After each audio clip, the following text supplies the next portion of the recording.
And we are live now. There we go. Live. All right. Yeah. So you guys have reached you true believers, you guys who have stuck with the stream for this long, have now entered the point where we just talk about motorcycles.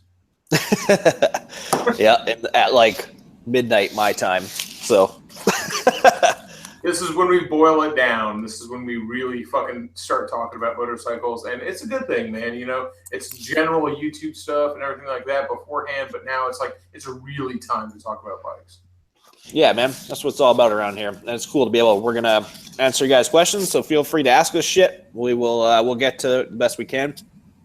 And yeah, we'll just start doing stuff. So first thing I really wanted to start talking. First, before this started, Lee, you were telling me something that crazy happened in Supercross, which I don't know a lot about. So why don't you explain what happened in Supercross over the weekend? Somebody who's a total beginner. So yeah, this past weekend, if any of you watched Supercross or not, this was the finals in Las Vegas this weekend, and both the lights class and the 450 class came down to the title. Well, at least one of the lights classes did. But yeah, they both came down to the title in the last round of the series, which hasn't happened in a very long time, and it was made for crazy ass racing. And yeah, it's precisely just what it did. The racing was fucking unbelievable this past weekend. Like I can't say enough about it. So with the 250 class, or the lights class, whatever you want to call it, Shade Tree, it was crazy. There was like a three-way points battle for the championship. So there was everybody in the top 3 or 4 were all separated within a couple points, like 1, 2, 3 points apiece. So basically, again, this is somebody who doesn't know Supercross. I thought it's not just first place. There's points. Yeah, no, there's points all the way first through 20th, and builds up throughout the series and so on. Oh, just like NASCAR. Okay. Yeah, just like anything. And yeah, so this past weekend, basically it came down to whoever placed the highest out of this group of guys was going to win the title. And it was fucking crazy. So the points leader, Jordan Smith, he took himself out like within the first 2 laps or 3 laps of the race. He was gone. And he was the guy holding the number 1 plate going into it, or the red plate, whatever. He was the points leader. Craziness. Like he fucked up once, and that was already kind of a crazy thing for it to happen, especially for it being the last race of the season, the points titles on the line. But then he bit it really hard, within a lap later, and it was bad. He was done for the night. The other dude in the points chase, Zach Osborne, he was down in the first corner at the start of the race and dead last, and we're talking 20 seconds behind. And he was the star of the night because obviously he came through to win the title. So, but what he did to win it was unreal riding, man. That kid hung it all on the fucking line the entire race. And so the one dude that he was battling with, Joey Savacci, which was crazy too, because Adam Cianciarulo could have actually won the championship if one of them was placed 1 or 2 spots back. Was kind of crazy just out of nowhere. But yeah, so Joey Savacci, he pretty much had the title wrapped up. If he would have just kept going his pace throughout that entire race, he would have wrapped up the title with nothing. It would have been no problem. He started dropping back a little bit though, and Zach Osborne was on a goddamn mission, man. He was going so fucking fast those last 2 laps. He was 7 seconds behind him in the last lap and a half, and he made that up. And that's people don't do that. That means you're going blazingly balls to the wall fast, at the point of crash. If you watched any of the camera highlights of that kid in the last lap and a half, he was fucking all over the map. He looked terrifyingly squirrely, but he was just holding it to the pin, did not give a shit. And second to last corner of the race, Joey Savacci was going in there, left the door open a little bit, and fucking Zach Osborne came in there and just fucking cleaned him out hard. Took him out, smashed him. And yeah, watching this are wondering what to compare this to if you don't know what Supercross is all about or dirt racing in general. If you guys watch road racing is a ballet. That is a beautiful dance between people who are absolutely perfect. And Supercross is a bare knuckle brawl. Supercross is the most exciting racing on the planet. It's great racing. Now, didn't that put Osborne in first place, right? Yeah, Osborne won the championship in the second last corner of the entire series. That's badass. That kid showed so much heart. It was so crazy. Like how fast he was going to make up all that amount of time and to go in there, just balls to the wall, be like, fuck it. It's either take this kid out or win or lose. And crash or win. And yeah, he went full Ricky Bobby on that shit, man. And he cleaned them out.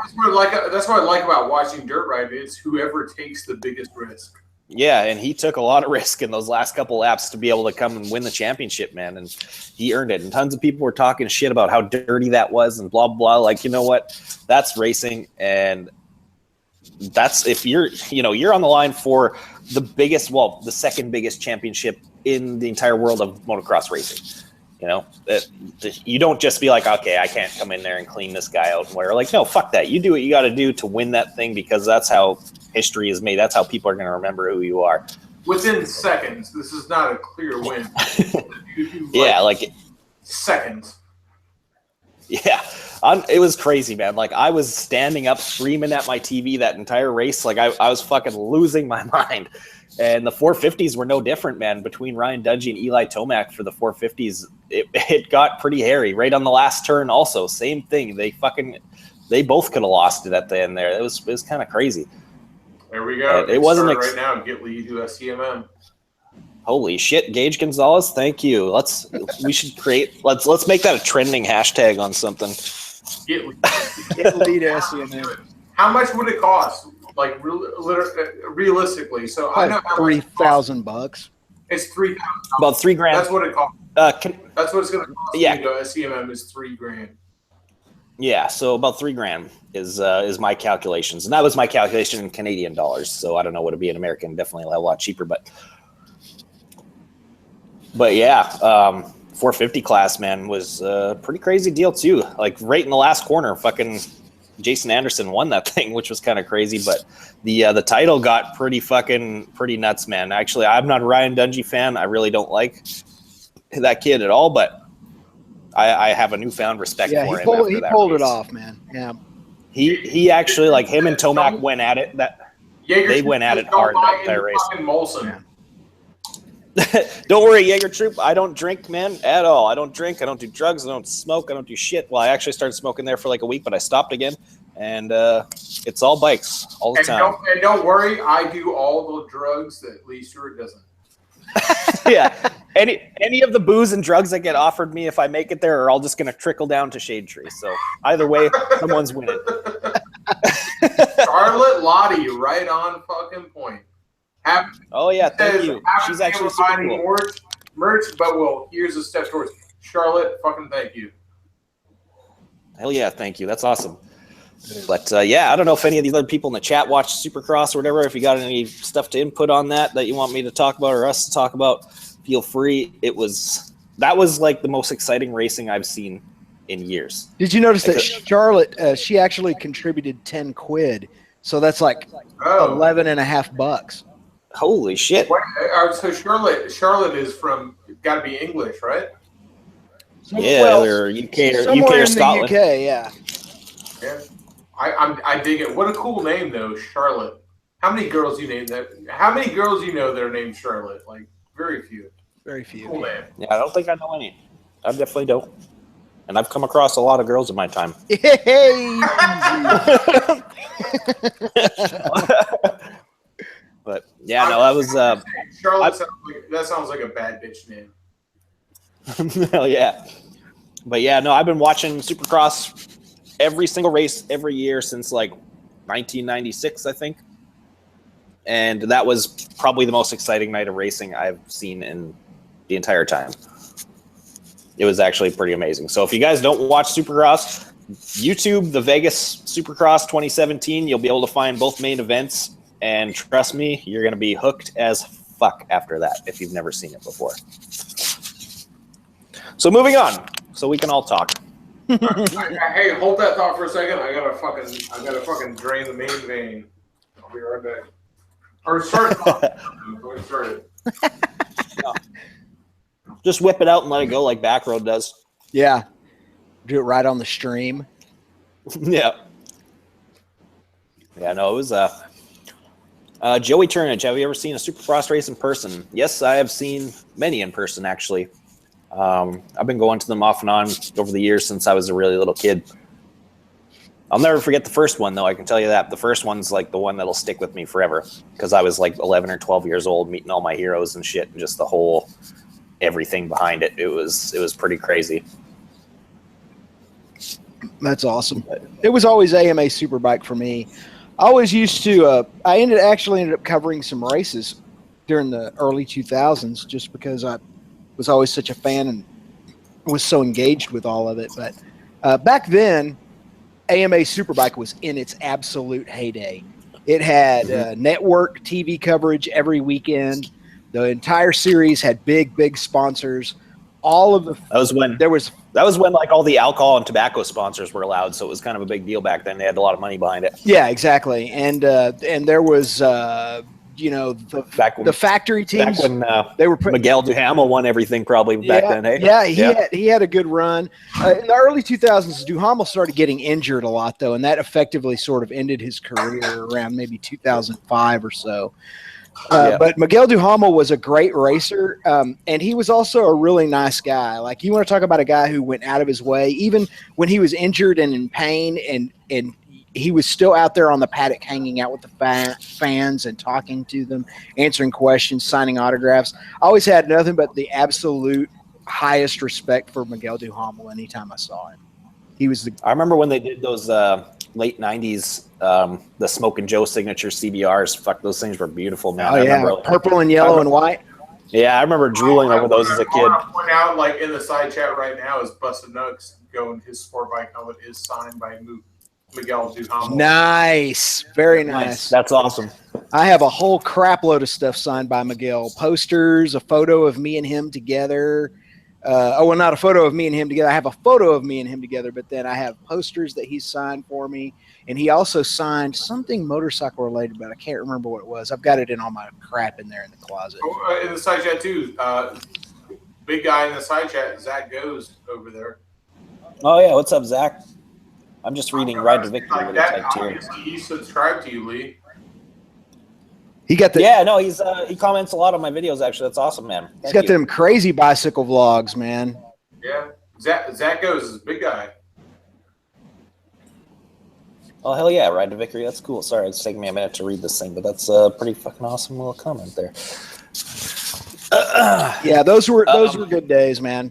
That was right about the time, the late 90s, early 2000s, where AMA Superbike was making the transition from Superbike being 750s to 1000s.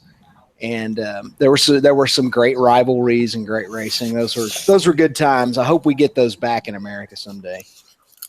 Yeah, man. That was kind of a little bit before my time of actually being into it. Like, I was a little kid then, so I was it was all motocross all the time. Yeah, I was in my late 20s, so yeah, and I enjoyed a lot of. Always enjoyed flat track and that sort of thing, mile bikes and all that, but we never had that racing around here. In fact, we've never had any racing around here except for drag racing. And that was always what I did. You know, when I was in my 20s and 30s, I drag raced all the time. Yeah, I born and bred motocross and snowcross, and basically never gave a shit about anything else until I was in my older years. Yeah. That was, I don't know, it was weird. Oh shit, Kyle Napier's back. Oh, there he is. Hell yeah, man. Throwing down a kip in the bitch. Thank you, dude. Rocking it. I just want to point out that I love that Busted Nugs started out on sport bikes. Yeah, that's awesome. Those guys who don't follow Busted Nugs on Instagram and shit, but he's a big Harley guy, and I love that he started out on sports bikes. Yeah, he's got some great stuff on his IG for sure. Yeah. All right, so like, what should we do? Should we take some questions? Like, yeah, man. Anybody that has anything to ask us, throw it down. Yeah. So here's the deal. I got a question from Jaeger Troop about the secret Indy test track. So that has always been closed, except for one brief period where Mr. Hall allowed like sports car racing, like SCCA racing. But a guy unfortunately got killed out there. He went off the track, and I don't know, it's probably something likened to a Miata or something like that. And he unfortunately lost his life in the crash. And after that, there was no more public access to Rattlesnake Racetrack. It went back to being a test track only for the Chaparral cars and the Indy cars. And that's a shame because it's the only road course within like probably 300 miles. I think the closest one now is MSR Crescent, which is in the DFW area. So yeah, that's the story. That's the story with Rattlesnake Racetrack. So I've seen a few people in side chat, also in the one before, ask about 2-stroke versus 4-stroke. Well, I'm a 2-stroke fan, and it's not for riding them. It's for like maintenance. It's basically a 2-stroke is like a hammer. You cannot break it. It just works forever. And then when you do break it, it's just got a few parts. Yeah, it really is. I'm not even making that up. It's just, it basically does not stop working. Yeah, I'm really sold on the 4-stroke stuff. It took a while for that to actually kind of happen because I was dead against it for the first few years because the technology just wasn't quite there yet, and the bikes were heavy, they were breaking, and they were just kind of a pain in the ass to deal with. But nowadays, I am 100% behind the 4-strokes because I want to go fast, and that's it. I feel like it flipped around. Like back in the day, if you wanted to go fast, you were on 2-stroke, and if you want to be reliable, you were on a 4-stroke, and that has totally flipped nowadays. Yeah, nowadays, like, you want to go fast, you ain't fucking keeping up with no one on a 2-stroke, that's for sure, because the 4-stroke stuff's come so far ahead, and you can actually ride lazier and be faster on a 4-stroke, which is really cool. But you can be lazy in maintenance on a 2-stroke. Like, literally, the only thing I've had my KTM 300 2-stroke for almost a year now, and the only thing I've done on it is clean the filter. Like, there's nothing else. It depends on the bike too. Like, if you're comparing 4-strokes of 5 years ago to now is like apples to oranges, because nowadays they're a hell of a lot less maintenance inclined. You can actually, like, you can treat them a lot more like a 2-stroke nowadays. They have a lot more durability and reliability to them. If we were talking back in the day, 2010, even as early 2007, hell fucking no, you couldn't do that. There was no way. You're going to be having some expensive bills if you started neglecting shit like you can on a 2-stroke. I've done it. Yeah. But these days, whole different story. They are a hell of a lot more reliable. That's for sure. Like, way more reliable. I know at least the Japanese stuff is. People have their stuff to say about KTM and Husky lately. I don't know a whole lot. I haven't seen any really come through my shop that much, so I can't say much about them. But I know the Japanese stuff these days, man, they're unbelievably reliable now. They can take a shit kicking, and I test. That is true. But I'll say this: when it does break. When it breaks, it's expensive. That's for sure. And 2-stroke is not. That's it. That's just it. I could seize up, and I don't know if this happens on bikes. This happens on cars sometimes. So I don't know if what I'm going to describe happens on bikes. But on cars sometimes the piston will seize up so bad that it yanks the connecting rod in half like a piece of Laffy Taffy. It's like, oh yeah. If that happened on my 2-stroke, it would literally cost me like $300 or $400 to rebuild the whole thing. Yeah. All right. Quick shout out to Red One over in the side chat over there. I didn't even see. What's up, Red? Yeah, and you had a question about ideas on how to get more top end power out of the Z125, Lee. There's not so much. You can't do a whole lot. Yeah, there's not a lot out there for those bikes just yet. I know there's some knockoff companies making stuff now, like cams and big bore kits, but like, we're talking Chinese knockoff stuff that I wouldn't trust in a million years. But if you want to get just generally more top end speed out of it, then you can mess with gearing and get a little more top end out of it. Run a little bit like 1 tooth bigger front sprocket on it, or 1 or 2 teeth smaller rear sprocket on it, and you'll get a little bit more top end. But then you're sacrificing low end and mid range also, so you kind of got to watch what you're doing there. And also at a certain point, depending on how that engine makes power, the sprocketing doesn't do you a whole lot of good because it's at a certain point it's just going to run out of energy. It doesn't have any more energy to put out there. Yeah. So things like aerodynamics and all the dynamic resistances that the engine is putting up with at a certain point it's just not going to give you anymore, especially with an engine that small. Yeah. I know with my fat ass on it, I haven't been able to get it to like red line when I'm in fourth gear. Like I've tried, and Yeah. it doesn't have the power to get me there yet. So. Exactly. Well, y'all ought to know what you have. So if you have a Z125, don't expect that you're going to go 80 miles an hour. Just don't expect it. Yeah, like I've had mine up. I was full speed tuck, everything I got, and I got up to 101 kilometers an hour. So that's I think that's what, like 65 miles an hour, something like that. Yeah, that sounds about right. And Top end. Wow. And that's me full speed tucking down to the bars and shit. But I'm also I'm like 215 pounds. So I'm sure there'll be a big bore kit for that thing before much longer. Yeah, like there's going to be stuff coming for it because like look with the Groms, it took them a couple years and now there's parts like crazy for those bikes. So the Z's only been out it hasn't even been out for a year yet, and stuff's starting to slowly roll in, but it's going to take like a year or two before all the companies actually start building stuff because it's not really worth them to build it yet because there's not a ton of those bikes on the road. It pisses me off about Kawasaki is they make so many parts for every bike Kawasaki makes, except the KX100. Well, certain bikes, man, it all comes down to volume, dude. And I'll tell you, I guarantee you could probably buy all the parts from Kawasaki to build your own VN 750. Like, you could build it from scratch from available parts from Kawasaki. It just depends on how long they built it and how many they built.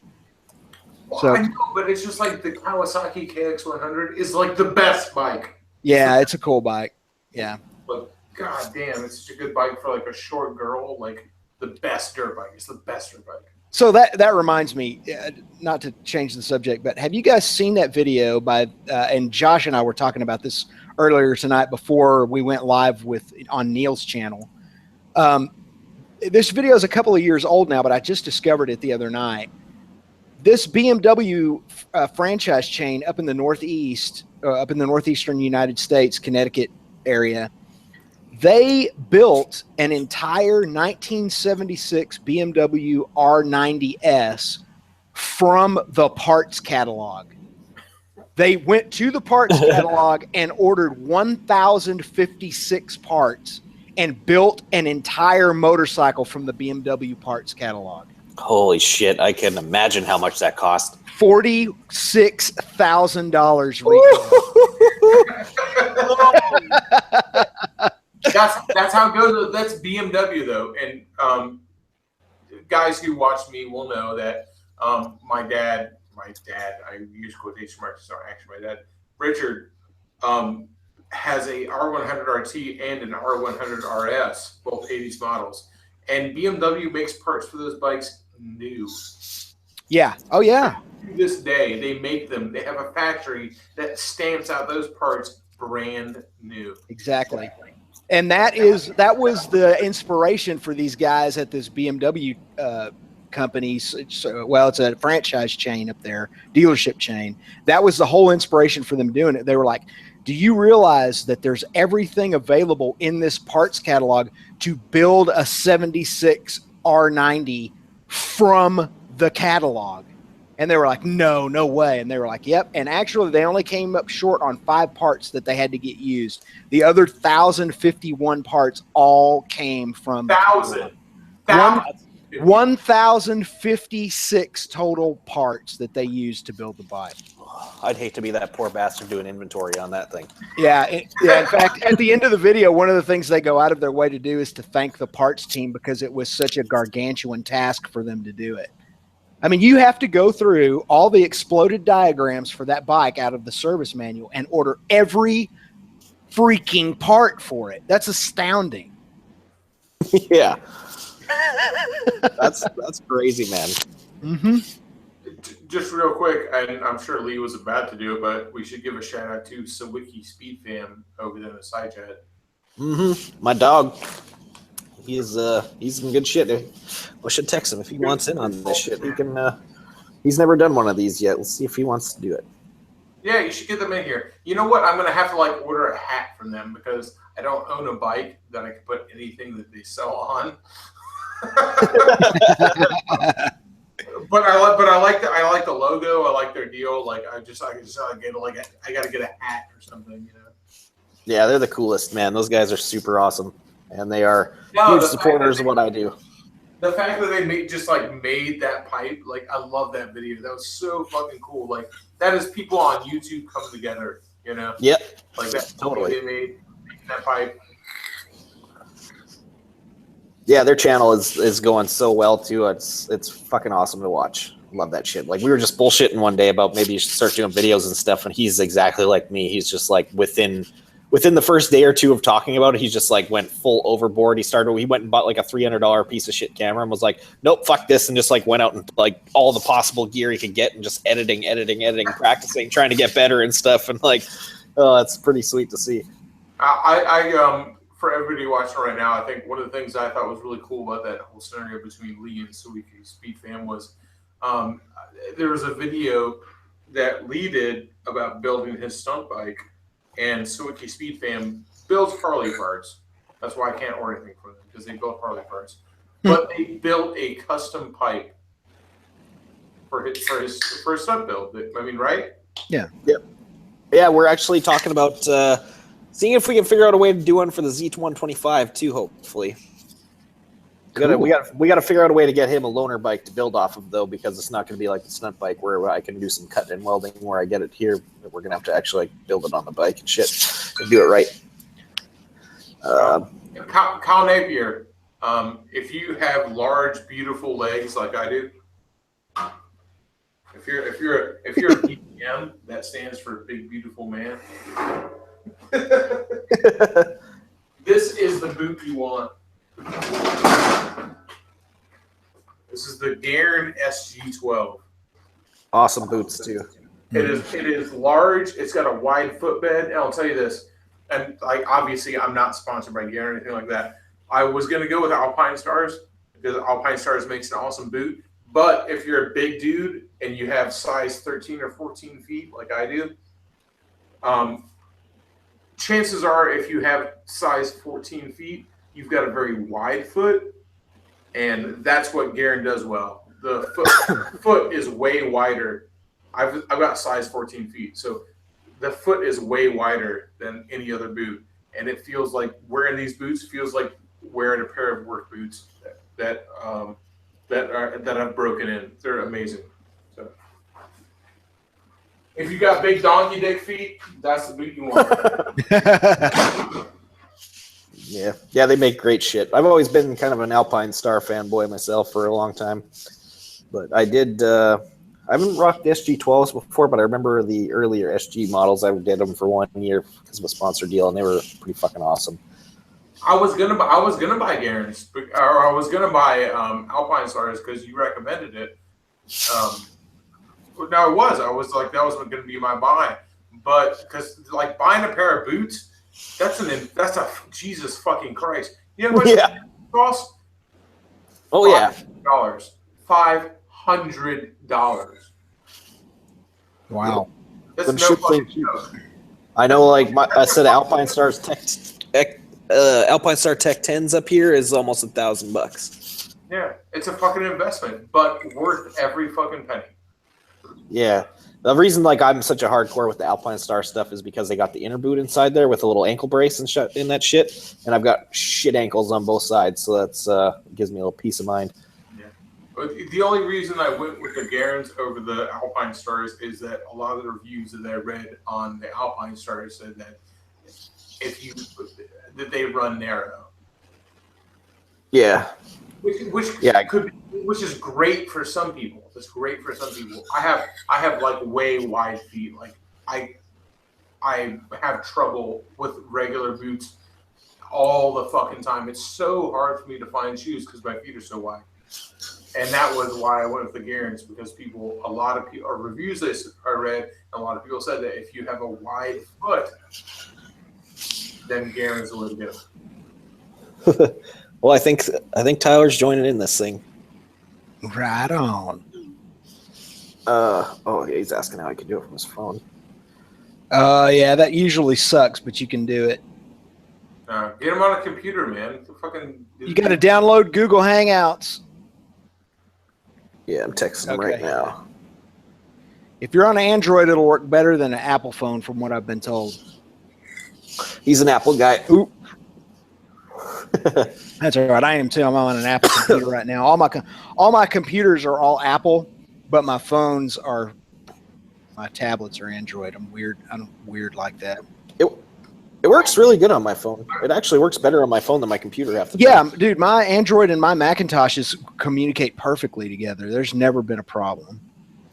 Okay, he's coming. Sweet. Cool. All right.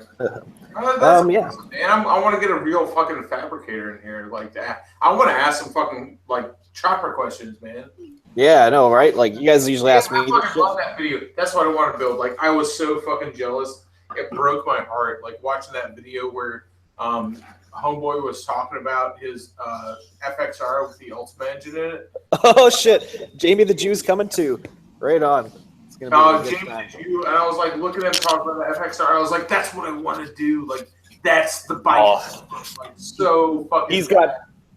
He's got two of them that are just beautiful, fucking amazing machines. Man. FXRs? Yeah. Oh, yeah, but FXRs are the best, man. Tim, FXRs with like 140 cubic inch Ultima motors in them. Oh, like there's like it's nuts. Like that's awesome. But that's what I want to build. That's why I wanted to buy that FXR that was riding around so fucking bad. Is to do exactly that. He's got that, and he's got. Well, I think you guys probably saw it if you watched the video. He's got the Bean Machine Softail too. That thing's also super badass. The FXR is where it's at though, and it was like so awesome because it was like FXR setup with like full bags and a fairing. Like it was so fucking great, man. And like dual front disc, like what a great setup that was. Tyler's got a few of them too. Both those fuckers are FXR collectors. They make me jealous. That's the one to collect, man. Yeah, they're nice bikes, man. That's like the dream. FXR is a bike that exists in a weird place because it's worth everything and it's worth nothing at the same time. It depends on where you are, though. Like out here, man, you can't. Like I shopped around for an FXR for a while back. Maybe about a year or so ago. I was just kind of looking around, and there were a handful of them, but the guys basically wanted what the things cost new or more for them. I mean, they're very, very highly sought after. They're becoming collectible, especially the ones from the 80s. And guess what? Everybody wants $5,000 for them. None of them are worth $5,000. Not a single one. There's not a single FXR for sale. Guarantee you, there's not a single FXR for sale right now that's worth $5,000. Guaranteed not. Yeah. Because the people who have FXRs that are worth more than $5,000 aren't fucking selling them. Yeah. Yeah, exactly. They're hanging on to them. But they're worth it in the long every run. FXR, you see this, like, they got a price on it. It's like, oh, $4,650 or best offer. That FXR is worth like $3,000. Yeah. Okay, let's send them both the link. Let's get them. Because, yeah, if we're going to talk Harleys, man, those two, they trump my knowledge like tenfold of any of that shit.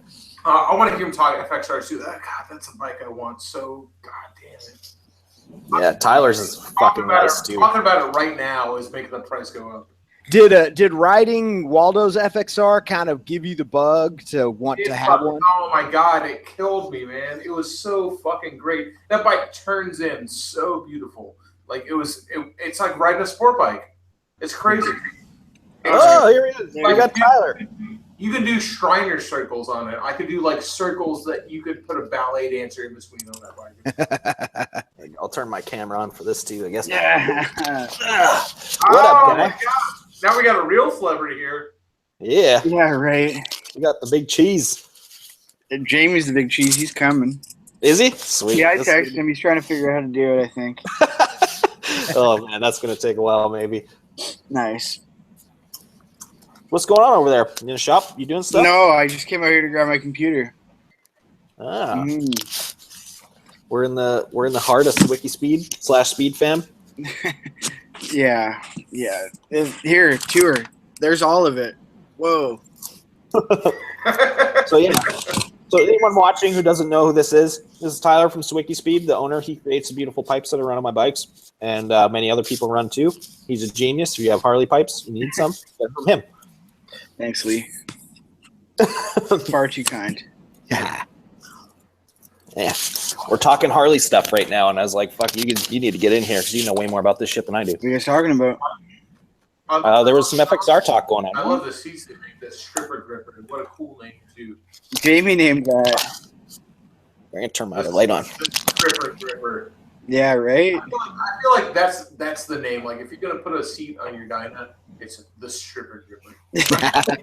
So cool. Yeah. There we go. They're fun. They work good, too, so. Yeah. I can't wait to try mine out, man. I'm pumped. That little seat. I still haven't got to ride my bike yet. I'm in paint prison right now. I have like 3 bikes, and all of them are waiting for paint to come back so I can ride them. Really? Yeah, it's brutal. Even your Gentry is in paint prison right now too. Is your main I FXR getting painted? Yeah. Well, I have all the paint. It's right there. There it is. Turn up that beautiful job that you had on there before? No, that's a different bike. I'm like a bike hoarder. Yeah, you got, how many FXRs do you have? You have what, 3? Yeah, I have 3 FXRs. You son of a bitch. That's what we were talking about earlier. As I had my Rocket 3 is it like Tim said is in paint prison right now. Yeah. But I was in the meantime I was riding a FXR, and it made me goddamn fall in love with that bike. Like I want to buy that bike so fucking bad. They're such cool bikes. They're for being like a shitty, dumb, heavy Harley. They're so fun. Well, it's also there's a weird thing with that bike. There's a weird paradigm because it handles great. It's great. Like you can turn in on a dime. Like I can like one of the things I always said about it is you can do Shriner circles. So like it's just like you can do tight little fucking circles on this bike because it turns in so fucking well. But every motherfucker with an FXR thinks his shit is made out of gold. Yeah, that's and that's the drawback Yeah. because it's not. It's like I get it. Like you dictate the price when you own one, but I look at every motherfucker who owns one. It's like, no, your bike is not worth $5,000. It's worth half that. You fucking cocksucker. Yeah, I guess the real problem with FXRs that we find is they made them for such a limited time, right? It was like 84 to 93, and then there's like 1,099 and 1,000 and 2,000, right? Yeah, the special edition ones. Yeah, that's right.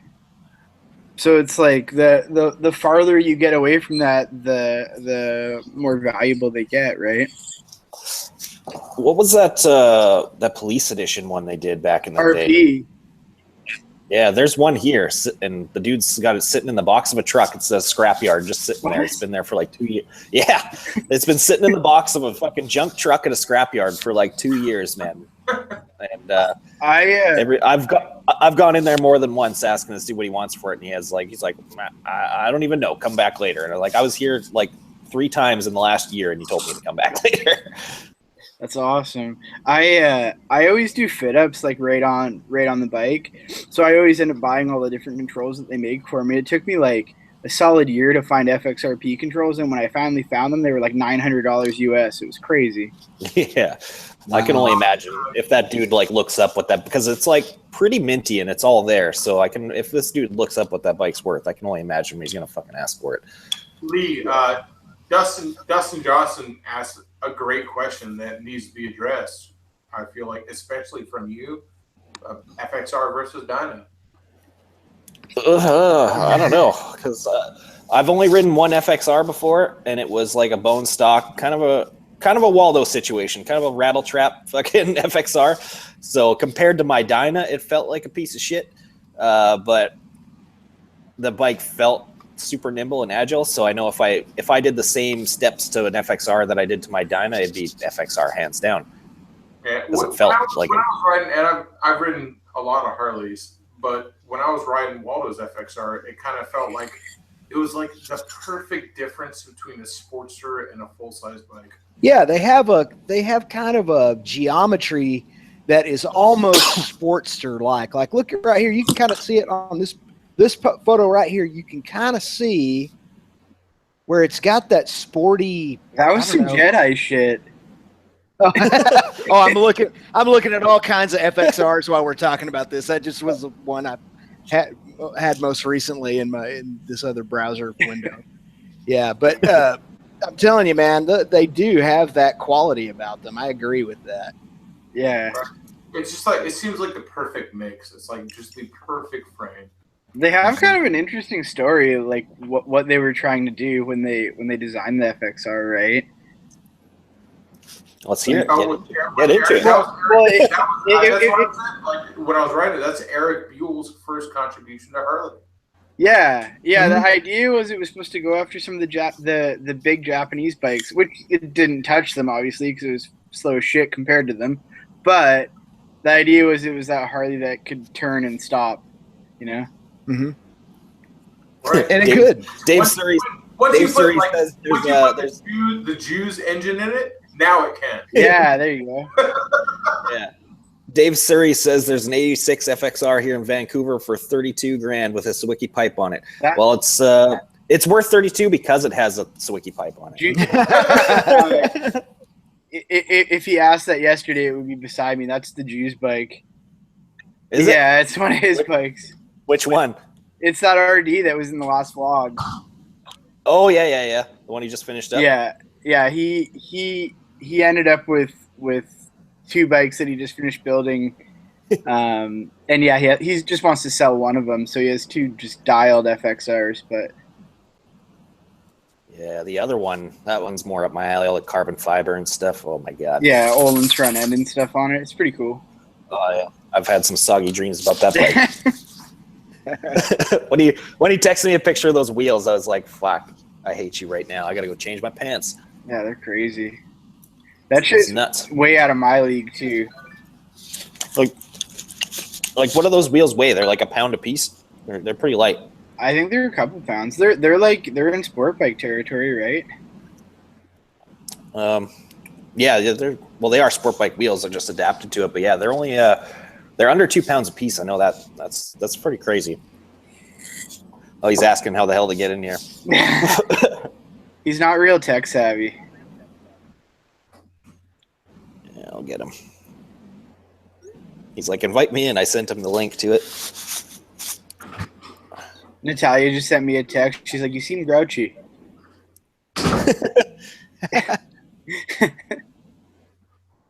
Not grouchy. What are you standing by there, Shade? A very frustrating XS650 engine. Nice. You're doing an XS right now? Yeah, this is gonna be my girlfriend's bike, and I'm in the process of stripping it for the full time now because some asshole spray painted the entire engine. Yeah. It happens. Yeah, I'm not looking forward to dealing with that. Friends don't let friends spray paint motorcycle engines. If you've ever spray painted a motorcycle engine in your life, punch yourself in the mouth right now. Lee taught me how to powder coat via text message a few weeks ago. I'm powder coating everything now. It's deadly. Yeah, you're all for it now. That's awesome. Yeah. Spray paint has no business being anywhere near anything on two wheels. So just stop. Now I will say this though. Now when I did the last restoration I did, that's that 78 KZ1000 LTD. I did spray paint the frame after I broke it all down to the frame with gloss crayon. And here's why. It's the only thing on the bike that had spray paint. But it was because if I got a rock chip or something like that on the frame or something, some kind of scratch on the frame, completely fixing it was one blast of Krylon away. And plus on those bikes, you can't really see the frame a whole lot anyway. So I put like three heavy coats of shiny Krylon on it, and then the rest of it we did professional. Tim, I'm going to go ahead and say that's cute, But it's wrong. Don't fucking do that. Okay. Don't ever spray paint. I will on my next project. You have a motorcycle frame, powder coat it. Yeah, dude. I'm gonna have I'm to trying do to all figure that out how to build a bullshit. big oven. I got to do all that to my 636 engine too, man. It's all fucking spray painted. Not excited to deal with that, and the rad and everything. Oh yeah, man. The rad's gonna be a lost cause. There's no way to fucking deal with that. I got to find some kind of like liquid type of shit to dip it in. That sucks. But, Yeah, not well, fun. everybody here knows the nightmare I've been through this bike. Right now, I've been trying to get the spray paint off this engine for fucking like a week now. And Timmy would know this. He's trying to get in here, and he says when he clicks it, it's saying off air. He's, did you send him the right link, or did you send him Neil's link? No, I sent him mine. Pretty sure. Double check your clipboard there, Skippy. Here, let's see if I can sign in on it on my phone. Join. See if we get two Lee Stewarts here. Let's see if we can get two me's in here. That's terrifying. We're a hooligan. Yeah. Yes, but like plastic dipping anything, plastic dipping motorcycle parts. That's so What the fucking special. Oh, I'm just in a private one with Jamie right now. What the hell? That's It's Hold also on. creepy. Let me fix this. here. It should be this link right here. I won't post it to the outer side chat, but here it is on the inner side chat. Yeah, It here. should be make sure all of those digits conform. That was fucked. I clicked it. I was like, join call, and it was I just don't me know and how him. to see side chat either. Yeah, So the viewer side chat is actually on YouTube. It's not here on Google Hangouts. Okay, Yeah. I'll keep it on the phone then. Mhm. let me tell you this. Anybody, like, there's a bunch of people in the side chat talking about plastic dip right now. If you've ever thought about plastic dip in anything, if you've ever like had a project and you're like, oh, I could use some plastic dip, don't. Yeah. Plastic dip is ever put that on anything. yeah, it's gay. Yeah, don't do it. I've never had that much problem committing to painting something. Mm-hmm. Like, just fucking sandblast it if you don't like it. Right. Yeah, I don't get that either. That whole plastic dip thing. I think that's just a fashionable deal, man. That's for people who want their car or their bike to be a different color every 2 weeks or whatever. It's for lazy motherfuckers. Yeah. There's like a whole industry of dudes plastic dipping cars, though. It's trippy. Well, and I will say this. Here's the one good thing about plastic dipping, and Jay Leno kind of taught me this. He plastic dipped his McLaren F1 for the sole purpose of protecting the original paint. That's kind of cool. So, yeah. I mean, you got a car that's worth, I mean, he bought it for a little under $1 million, and it's now worth almost $10 million. So, yeah, I can imagine you want to protect that original paint. I can totally relate to those problems. So if you have anybody in the chat, if you have a McLaren F1, sound off. Yeah, if you have a McLaren F1, you need to donate $10,000 to Lee's channel right now. Yeah. I don't even care. You don't have to do that. Where Just the donations at, by the way? I'm saying I want to see some donations in the side chat. Hashtag get Lee Stuart to a CMO. Fucking Hey, man, Ride to Victory has been working really hard for you over there, Lee, trying to get people to keep donating Yeah, to the super I've been seeing chat. that, man. It's awesome. Victory's the man, man. That guy is always showing out such great support. Dude is super cool, man. You want to talk about a true member of the community who always puts other people before him? That's the guy right there. It's one of them. There are a lot of people who do that. And Victory, he makes vlogs, doesn't he? Mm-hmm. Yeah. Yeah, I just watched one today or yesterday. Oh, that's How probably rude. right there. Guaranteed that's How- Jamie. No, that was my dad. Oh. Yeah, I sent him the thing again. Let's see if it works. That was fucking weird when I clicked on it. It's just like his face instantly freaked me out and I just hung up. Terrifying. Because he was like looking at me all funny for a second. I guess he didn't notice it was me. I was like, oh shit. Is he on his computer or on his phone? On his phone. Oh shit. That's probably why it's being a dick. George Saul with the fucking name of the fucking ringtone. Marimba. The same ringtone everybody has. Come on, hand it up. Let's get Lee Stewart to SCMM. Do it. Fucking come on. Let's do it. How much could it possibly cost him then? What are we trying to do? Get Lee Stewart to SCMM. I don't know what that is. Biggest motovlogger meetup there is. Oh, see, I'm not hip. I'm not hip with all these young motor vlogger guy things. I just like Lee tricked me into it a few weeks ago, and now I have a vlog. Yeah. I mean, Thanks, Yager Group. Appreciate it, sir. Jamie calls it a vlog. He still does. He's so fucking old, man. Dude, I love Jamie. I love seeing him on camera. I love how good he is on camera. Because he's old, but he's still really great on camera. Like, it's so awesome. He's pretty charismatic. Yeah, I love him, man. He was like born to do it. You could tell, like, I get like a year ago he wasn't doing anything like that, right? Yeah. But right now he's just like, yeah, I can be on camera. I can fucking talk shit. I fucking love it. They asked him a few years ago. Somebody asked him to be on some reality show where they're like doing this. He says it's off air.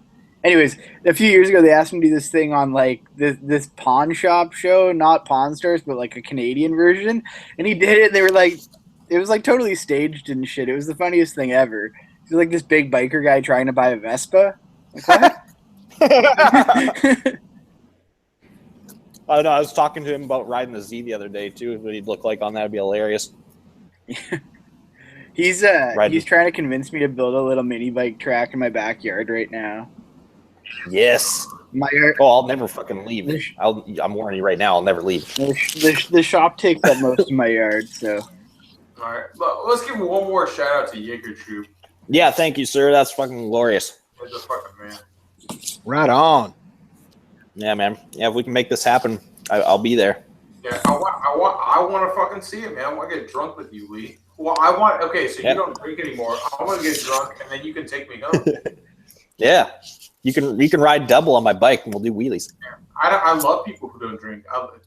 People like, I don't drink. Are you gonna hang out with me? I'm like, fuck yeah, motherfucker. You could be in charge. Get me home. Man, we'd be able to do such sick wheelies. I get so much traction with you on there. Who wants to see? Donate now if you want to see my fat ass on the end of Lee Stewart's. Where do I donate? Yeah, right? Oh man, that'd be the funniest thing ever. Let me tell you right now, I'm 6'1", but I've got 7 feet of butt crack. That's amazing. My butt crack goes like all the way up to my neck. So how's that possible? I don't know, man. It's fucking it. I too, like if I made it down there, I'd probably come out of drinking retirement for that weekend to fucking throw down with everybody. You would pretty much have to. It's a soiree, man. We actually have it down to a science at this point. I don't know. I get pretty wild when that starts happening. Yeah, I better tap my brakes a little bit. Yeah, I get pretty out of hand. I'm talking to Lee Stewart here. Yeah. When I'm sober, I'm already pretty hard to handle. In a situation like that, just get some drinks in me. Holy shit, I'll be fucking monkey climbing all over to the top of the hotel roof and trying to figure out a way to launch off that thing. Oh yeah, I've got it perfect because I get drunk as fuck, but like Jessica handles everything. Jessica's really good at it, so she's like my filter. You know. Where is this thing? Palm Springs. Well, the actual motorcycle day meetup is in San Bernardino at a place called Chaparral Motorsports. You've probably heard of them because they're one of the biggest online dealers in the country. Yeah. Yeah, and then so we're at their home base there in San Bernardino for the meetup, and then after the meetup, we do this 50-mile ride into the San Jacinto Desert. Oh shit! Thank you, George. All the way through to Palm Springs, and then have this huge party where we take over an entire hotel. Sounds pretty chaotic. I like that. Yeah. Oh yeah, it's good. Yeah. It's good times. Good job, George, with that Man. Canadian $20. Oh man, I fucking dig it. That's like That's $6 20 American right now. Yeah, it's like $25 American. George Saul has made us $20 closer to me going nuts to butts with Lee Stewart. Oh, we wouldn't even go nuts to butts. You're gonna sit in front of me like a chick. I'm saying, so everybody who's watching this right now, I guarantee. If I get to SCMM, hey Lee, if we're gonna wheelie face the video.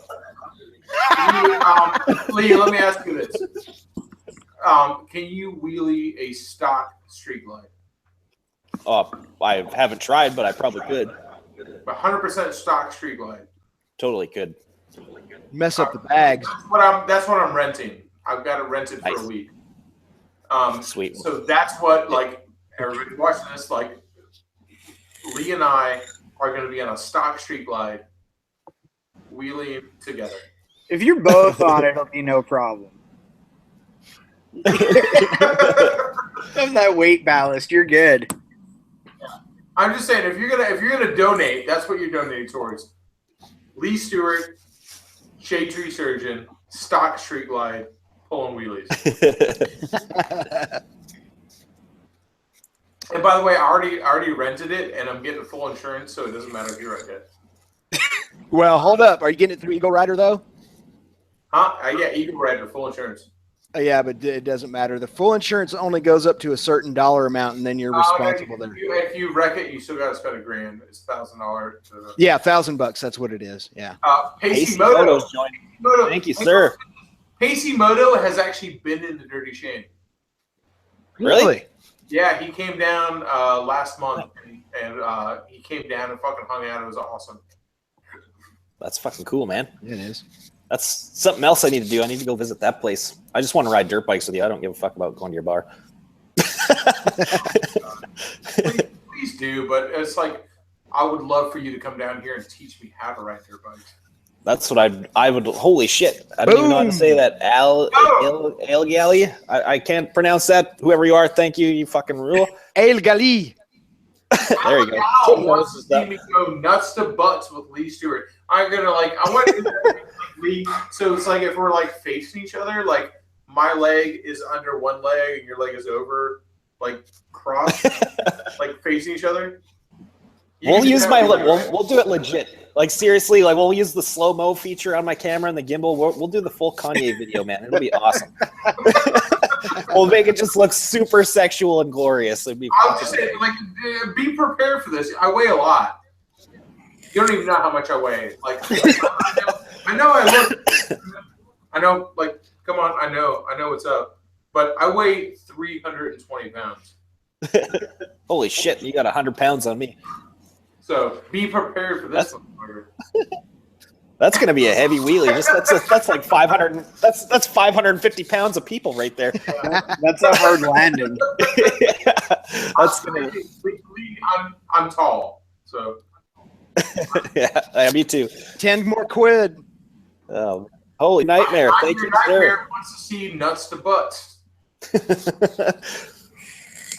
Oh man, we need to make this happen. So it's a trip to SCMM and then straight to Florida. So that way we can really do some shit. It's gonna happen. Because yeah, I'd be driving there, so like fuck, I could just bomb it straight across. Oh, I mean, so if you were gonna go there, you would drive, right? That's why it's so expensive for me, because that's literally the only way I will go. I can't rent a bike or I can't borrow someone's bike, because if I'm going to go down there, I want to be able to do what I do properly, kind of thing. Like I'm going to do SCMM obviously, but I want to be able to go and ride with all the Harley stunt guys that are down there, because I'm going to be in the fucking mecca of that. And I know a ton of people there that do that shit. So I'd like probably spend a few days hanging out and riding with some other people, or at least a week, and then ride with all the motovlogger guys too for like a week, and then that'd be it. That's fair enough, man. Because yeah, like if I'm gonna go all the way the fuck down there, I want to make it count, because it won't happen too often unless something magical happens and my channel explodes and I can afford to travel.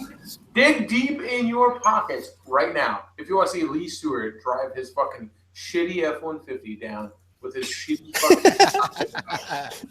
goddamn. Yeah, I'll be bringing all 3 bikes too. Burgers and fucking like peanuts off the ground all the way to California. Fucking dig deep in your pockets, pull it out. Oh, you dude, I'm selfish. Like I'm about to donate to this. So I'm gonna throw. I want to see. Yeah, man. I want to film like that entire trip, start to finish, and make it like fucking a cool like little series too. Not just make like 2-3 videos out of it and call it a day. Like I'll film every fucking day, the whole drive and stuff. Because even if I'm driving down there, I guarantee you I'll spot like 5-6 cool riding spots along the way that I'll just pull over and start banging shit off. Yep. That's deadly. So bring the Mini, bring it all. I'm putting money in now. Send us. What do I want to put? Yeah. $400. So while we're at it, let's answer some questions. If you got questions for any of us, throw them down. We will get to them in a timely fashion. Now what's he saying? Some reason I can't get my chat to go online. God damn it. That's weird, man. It's really not that weird if you knew him. Yeah, no, I totally get it. Oh, man. He comes over to get me to print shit. Oh, shit. Yeah, man. Yeah, Alex Thompson wants to soak in the knowledge, so start asking questions. We'll get them done. What hour of standing are you on, Shade Tree? What's... I can't believe he's been in that power pose all goddamn night. Oh, are you kidding me? I stand for a living. I could stand up for fucking ever. I took a couple good screenshots of some of your poses throughout the night.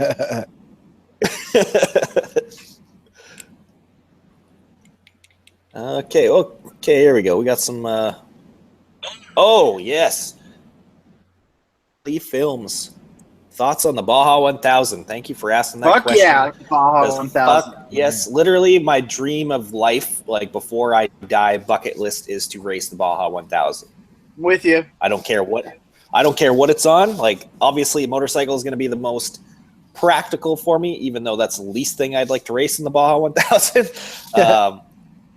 I want to do that before I die. Like if I magically hit the lotto or fucking get gajillion goddamn subs on YouTube and holy fucking shit, Shade Tree, what are you doing? Yeah. Jesus Christ. Get Lee Stewart to fucking SCMM. Come on now. Holy shit. Yeah, like the dream is to race a trophy truck in the Baja 1000 because I would know like in a roll cage and all this other stuff, safety equipment, I would be 10 times more ridiculous. Because that was proven when I had a side-by-side for a while and when I had my Polaris Razor and destroyed it within a month. Yeah, I get pretty crazy with a roll cage around me, so that'd be cool. But bikes would be the most ideal way to do it and most affordable. So one way or another, I want to race the Baja 1000 one day. And hopefully someone joins me on that. I'm in. Tyler's in. Let's do it. Tyler's in. 100%. I've been trying to convince you for a while. What? Chat. Oh, he's still trying. He's trying to fuck with it through iChat. That's what he's doing. No. Oh, iChat won't work, man. Yeah, he's trying to do iChat on a freaking Apple phone. Well, no, because like with iChat, that's how I get the links to myself. I just go in my iChat because I'll like text the link to myself from Faggot Force chat. I got you. Okay. And Somebody beat me. $50 is the highest donation. Beat me. yeah, who can beat your egg? When you egg people on the last one, it definitely fucking worked. Holy Christ! Fucking beat me. I don't think anybody will. I don't think anybody will beat me. Like I feel Neil's chat had a lot more people in it. I don't think he's going to beat me to this one. I think I have. I'm going to go ahead and that say was right crazy. now, I'm going to have the highest donation in this one. I'm not even trying to fucking rile people up. I really think that's the highest. Josh throwing down the gauntlet. Yeah, I figured it up in US dollars. He got close to $700 tonight. Yeah, he got a lot going on there. That was pretty fucking awesome. Yeah. So, and it totally worked too. When you started egging people on, Josh, we're just like, no one's gonna beat that. No one's gonna beat that. Then everyone was trying to beat that. I feel like that's right now. Except I really actually, and that sucks for you. It really sucks. I love how they were going like prices right. Like one guy did 100, and then the next person did 101. I actually don't think anybody's going to beat this one. Yeah, man. That was cool. What, Tyler, you emailed Jamie. I just did it. Kyle Napier, donate nothing, please. Don't fucking spend any more money. Yeah, I told him to email it to himself and click it, and then it'll work. And he said it's not working, but that's how it works. Crunching. Yeah. So you email it to him, then tell him to click the link in the email, and then it'll work. God, I haven't opened my email since I finished work. This is gonna be bad. You guys should just send the direct Google Hangouts link via each other's Facebook accounts. That's all good. Nobody, I don't. It doesn't matter. Nobody's going to beat the $50. Oh, good. I really don't think it's possible. Like, and that's fine. That's cool. So let's get to some more questions while we're waiting to see if someone does that. Dude, what do we got? The Baja one was cool. Now I'm thinking about racing that. God damn it. So Sorry, go ahead. No, go ahead. I was just going to read a question. It was not the best question. I just watched some documentary on Netflix about this rich dude that did Baja 1000 with his son on I think it was CRF 450s, but it was fucking deadly. But they had like crazy bank and like a full chase team and like spare bikes and all kinds of shit, right? Mm-hmm. Yeah, you have to have all that stuff or you're not going to survive. Plain and simple. Yeah. It was cool that they didn't try to Ironman it either, you know, like a couple of riders and shit. That's cool. I dig that. Yeah, man, that'd be sweet. It'd be the coolest to do it in a trophy truck for me. But the bike guys, they're the gnarliest ones out there by a fucking long shot. They're the ones taking the most risk. Yeah, it's gnarly. Because they get mowed down by trucks and stuff. Like, oh yeah. And like the booby traps actually really affect those guys and shit. Like the trucks and the buggies, they've got a whole different level of safety. They can hit the booby traps and generally be okay most of the time. The bike guys hit them. Those are the people that die on the Baja every year. Mostly is the bike guys. It's mostly motorcycles that are the fatalities are mostly motorcyclists. Yep. And it's pretty fucking crazy shit. It'd be cool though that whole thing that risk in the back of your head would be. It'd be cool to put together a team of motovloggers though.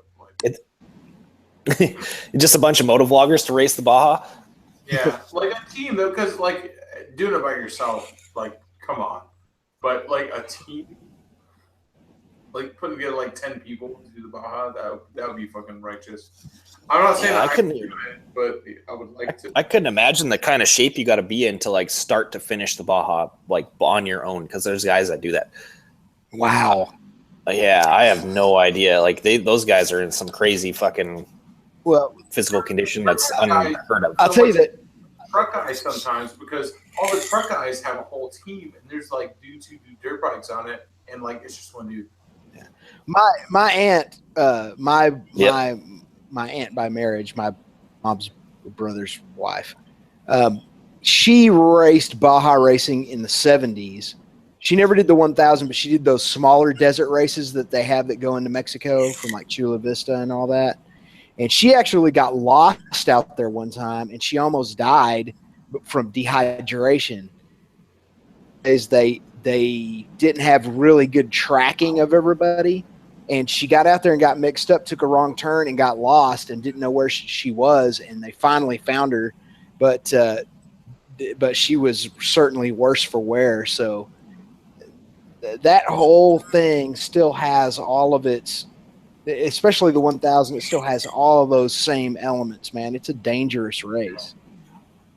Yeah, I know. Fuck. Now it's like, that's going to be stuck in my head now all friggin' night. that would be a great thing to donate towards. So I guarantee you after this is done, I'm going to watch Dust to Glory for the 100th time. Yeah. Highest donation here at $50.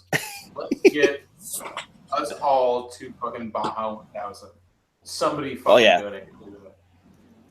Is that the documentary on YouTube about the guy who races the Baja 1000? He and his son or something. Which one? Is it called Dust to Glory? No, Dust to Glory is just like a documentary all about Baja. I just watched the one you're talking about. I can't remember the fucking name of it though. Yeah, I can't remember the name of it. I just remember that I read that guy's about page on his YouTube channel. It was the cringiest thing I'd ever read in my life. Some people suck. He was talking about how great he was. Oh yeah. I was like, man, this is a guy whose dad never said "I love you." Yeah. Oh, There we good. go. Golly. Yep. Okay, got a so- lot of 10th place trophies. So I got- Holy shit! Oh, it got 51. beaten. It got beaten. Oh, my God. Thank you, sir. There you That's go. fucking amazing. 51, Shade Tree. Golly throwing some money down to see Lee Stewart in California. So here's the whole thing. Like, you guys who are watching this right now, everybody from the chat is going to California except Lee. Yep. As it stands right now, yeah, literally the only one. Back road moto, and he's the brokest motherfucker that ever got broke. He's broker than a whore's heart. Okay, there's a question. Yeah, so And how is back road moto the brokest motherfucker that ever got broke on a broke? That motherfucker's broke. And Lee's not going? Make this shit happen. yeah. Tim, what does Cliff really think of the Polaris slingshot? So here's the deal with that whole sequence in the latest episode with the Polaris slingshot. They're fine. None of us have anything against those slingshots. They're cool. They're cool. I just don't understand. And this was Cliff's point: is why would you spend $20,000 on a high horsepower vehicle with only 3 wheels when you could spend half that on a really nice used sports car and have 4 wheels? That's the whole thing. Like, I don't get the Polaris slingshot. I'm sure it's fun to ride around in. Anything with open cockpit and that looks like that is going to be fun to ride around in. But from a functionality standpoint, it seems like an inferior product to me. That was our only thing in the video about that parade of 300 slingshots or whatever it was. Yeah, it's definitely a novelty item more than anything. After Yeah. the nostalgia wears off, what do you do with it? Yeah. Yeah, exactly. But man, I drove one last year for a brief period of time with a turbo in it. Whew, it was crazy. Wow. So good. Oh shit, Jaeger Troop. Thank you. Jaeger kicking it in. He's gonna be broker than back road if he keeps throwing down in this thing. Thank you, sir. I appreciate it. I drove that thing with a turbo in it last year and had a handbrake and the whole deal. And man, that thing was a fucking animal to drive. It was actually really, really fun. Lee, I want to ask a question real quick from Mayetamoto, and I feel like this is a great question for Lee and a great question for Tyler from Swicky. What's it like to ride with apes? You want to go first? My opinions. I was just gonna say gay. Yeah. super flamingly gay is how I feel. I have a fucked up shoulder from dirt biking and stuff. I got a bunch of metal in it, so I can't hold my arms like that. I always run narrow bars. That's it. It's my thoughts. Yeah. Like I like to ride, like really ride. I like to fucking corner. I like to ride aggressive, and you ain't gonna be doing that with no ape hangers. That's for sure. Yeah, that's all. That's my thoughts too. I mean, if you're not like kind of in a attack position, I always feel out of control, like the forward control thing and shit. I don't get that either personally. I know some guys really dig it, but I can't get into it. I hate forwards. I can't deal with them. It's so weird. You have so much less bike control. And let me tell you one thing. Try and do a wheelie with some ape hangers and see what happens when the front end comes back down to the ground. You'll end up doing a very long handstand and shitting your pants because I did that. I rode a Sporty with forward controls and had like 16-inch apes on it. The dude's like, "Oh, can you wheelie this thing?" I was like, "Well, yeah, obviously," because it had like cams in it and the works. Like it had a ton of power in that little Sporty. And I wheelied it and fucking dropped it down as if I would on my Dyna, and those fucking ape hangers just went boop in the clamps all the way forward to the fucking tire. And I did like the longest handstand on the handlebars and fucking rode this thing out. It was so terrifying. That's terrifying. I'll say this, and I'll offer the opposite opinion. Not really opposite. Like, sometimes ape hangers are okay. Yeah. And sometimes they are, because sometimes you're just out riding your bike, and ape hangers can be super comfortable. So when you get on a bike, and like a bike versus like just like low controls versus ape hangers, where you just like hang your hands off the bike. They can be super fucking comfortable. So I don't feel like there's a reason to hate ape hangers completely. I was probably just being dramatic a bit, but I don't know. I just always feel out of control up high like that, right? Oh, someone here now? I hear a big echo going on. Gnarly Yeah, echo. it's just the four of us, but it did get really echoey. I don't know who's echoing. Yeah. Is it me? I don't hear an echo. So someone in the side chat wants a suggestion on where to get stunt cages for early 2000 sport bikes. Well, there's a shitload of those out there. There's probably I think 6-7 companies making cages for all those, because like all the early 2000 sport bikes are the most popular stunt bikes there are. That's Josh echoing. Am I echoing? Hold on a second. Let's No, mute you it's for a not minute. me. Because I can hear Do it. it, so I know it's not me. Yeah, I muted him. Yeah, it's it's Josh. him. Yeah, so you'll have to unmute yourself, Josh. Yeah. I still hear a little tiny echo. True. Yeah, no, that's definitely him. Yeah. There you go. I don't know if I should unmute myself because I don't want to create an echo. You're okay now. Well, It's weird how it kind of happened.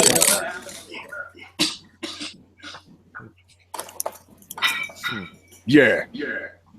Anyway, continue with the questions. Look what I got, Josh. I'm sorry. Look at those ape hangers. So wiki speed. Busted with the ape hangers. Busted. Closet ape hanger user. So wiki speed exposed ape hangers. Exposed video. I made those the other day. I exposed. They made those ape hangers.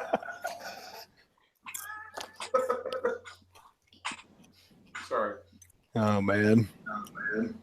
I don't think there's anything wrong with some apes. Nah, they're fine. Just not crazy ones, right? Anybody who's watching right now and you think apes are okay, donate some money to get Lee Stewart. I think that ape hangers are okay. I'm just saying. You're a good salesman. That's fucking true though. I think apes are fucking absolutely okay. They're comfortable. They're like it's like riding forward controls, man. You could fucking ride some apes. Like apes and forward controls, that's like the ultimate comfort. And people who've never done it don't fucking know. That stresses me. Well, I'm like the opposite. That stresses me out way too much too. I'm like in the opposite of comfort with apes and forwards. I've ridden so many bikes, apes and forwards. Like they can be comfortable. They can be so comfortable. I liked watching the FXR videos you did with the forwards, Josh. It was like a weird recliner view. I dug it. They were awful. The controls on those bikes were so fucking terrible. Like you had to I had to take my whole foot off the bike to shift up. It was absolutely fucking awful. Ugh. But it made me fall in love with the FXR. That was great. Like I want one. My kingdom for an FXR. Do it. Can we get $52 for Lee Stewart? You fucking pussies. Nobody. You know what? Nobody's gonna do it. You know what?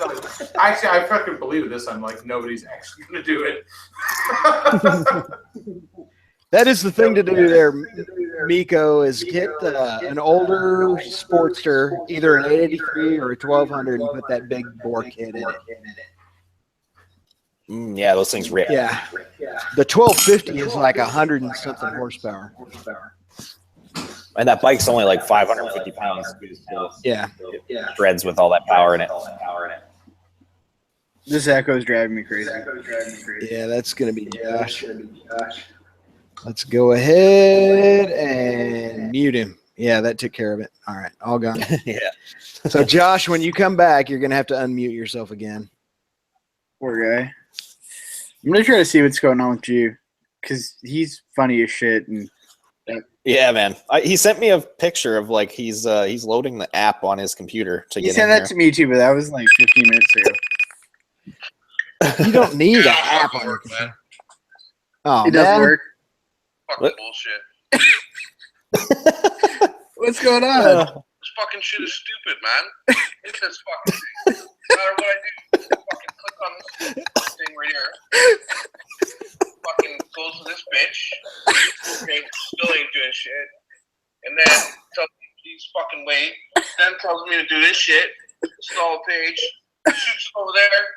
Fucking finishes it up. Okay, I'll go in there. Check it out. Look at this shit. Open. Boom. Does this little doohickey. Motherfucker. Boom. Nothing. Fuck you. Not doing shit. Click it on here. Just open. Click this shit.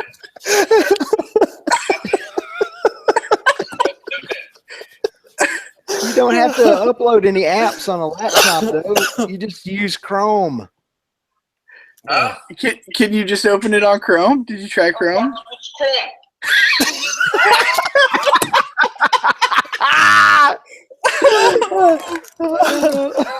This is why you need to be here right now. Oh, That's yeah, they said that the link got posted on the live stream, so be careful. We'll have What's all- that, sorry? Yeah, they said that when you held the phone up, the link got posted on the live stream, so be careful. Otherwise, we'll have a bunch of strangers in here. Oh, yeah, that's no good, sorry. Oh my god, that's funny. What is this now? Okay, he's losing his mind. That is funny, man. All right, I'm going to go get one more beer because this is so much fun. I'll be right back. Okay. Oh shit, see fat one. Thank you. So Drew can't figure it out, he says. I don't know if you gathered that. Yeah, you're gonna have fat to one, my man. you're gonna have to go set that up one day for him. Oh man, that's funny. It's got an awesome name. I like it. It's the fat one. Oh my god, my face hurts now from laughing. Poor guy. He fucking cracks me up, man. He's the funniest dude ever. Yeah. Yeah, you guys see the fat one in the side shot, right? Yep. Yeah, I thanked him. Thank you. This is a fat one, yeah? That's how you guys read that too, right? Yeah. Oh man. I'm still saying we can get you to SCMM, Lee. This can happen. I think it can. I just got to stream like every day. If I stream every day till then, we're good. You should get whatever bars you like. That's what you can do. It's a fat one. You have a 48. If you have a 48, I feel like there's so much done to that bike already. You know, a lot of cool custom stuff to the bike in the first place. Yeah. What bars should you get? Flat. Yeah, drag bars. Yeah, if you got a 48, put drag bars on it. That looks good. Oh god, my face still hurts. This is freak out. That's my life every day. I had a bunch of... Drop your soft. What? Shade Tree's getting drunk and stuttering. I don't know what you said, but I love you. Question for Sawicki. Drop the link to your Repo ma- website in the side chat. Yeah. What's the difference Yeah, between repo- single step and double step? It's the difference in diameter, how big it steps up in tubing. basically it depends on the displacement of the motor. So like if you have a really hot 124, you'd want to go like do a double step because it terminates in 2-inch. But if you had like say a hot 107-inch motor, you would go with a single step because it terminates in 7/8. But you can always message me if you're gonna order a pipe, and I can pretty well get you bang on with whatever you need or build you some custom. There you go. Cool. Man, Ghost Anime with the fucking most brilliant idea I've ever heard. He says live streaming stunts. Every money donation buys you a different stunt for me to try. That's actually pretty genius. It's like those cam girls. I would totally do that. I would do the cam girl thing too. I'm not kidding. God damn, is my echo fucking up? Yeah. Yeah. To totally go off topic of bikes for a minute, I've spent some time with a couple cam girls, we'll say, and man, seeing how much money those chicks make in a night is unbelievable. Oh yeah. Is what you're trying to say? You want to be a cam girl? Oh, if I was a hot chick, I'd be all over that. I can see that. Yeah. I would watch Lee if he was a camera.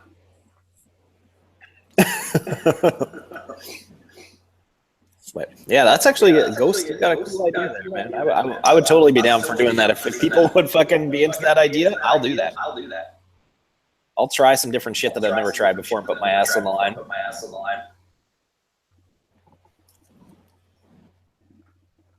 Glenn, this awake says if I had tits, I'd be rich. I bet you would. Lee Stewart doesn't have any tits. So Yep. Come on, let's get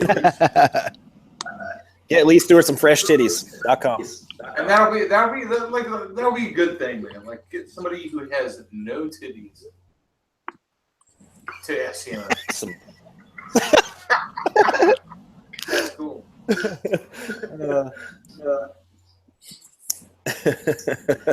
JC stunts. I'm not gonna break a foot this year. I already got my ticket spot. I'm going in. That was really cool of Eagle Rider to honor your rental from last year, even though you had to cancel it. Yeah, I'm pretty fucking down about that, man. I mean, that's Eagle Rider is pretty fucked up in a lot of ways, but they are like honoring the money I spent last year for this year. Very cool. Very fucking awesome. And especially because last year we were planning on going for fucking 5 days, and this year we're planning on going 7 days. So having all the money for 5 days from last year. Yeah. That's super fucking great. Because it's a lot. Renting a motorcycle is expensive. Yeah. I'm trying to figure out right now whether I'm going to rent one or if I'm just going to empty out the van trailer and put my Triumph or my Kawasaki up there. Out there, rather. Depends on what my wife wants to do. If she's going to ride a bunch with me, I'll probably bring the Triumph. But Derek wanted me to bring the Kawasaki last year, and I brought the Yamaha, so otherwise I might just bring the Kawasaki this year. I don't know. Jaeger Troop bringing it up. I don't think anybody's going to beat $51. No, I don't think so. I think that's the number. It's 51. Fucking. I can't believe on Neil's stream how crazy that got for a few minutes. Yeah. That was unbelievable. Motherfucker. It's so good for him too. Pussies. I donated $50. Motherfucker, you can't donate some money. I donated $50. Pussies.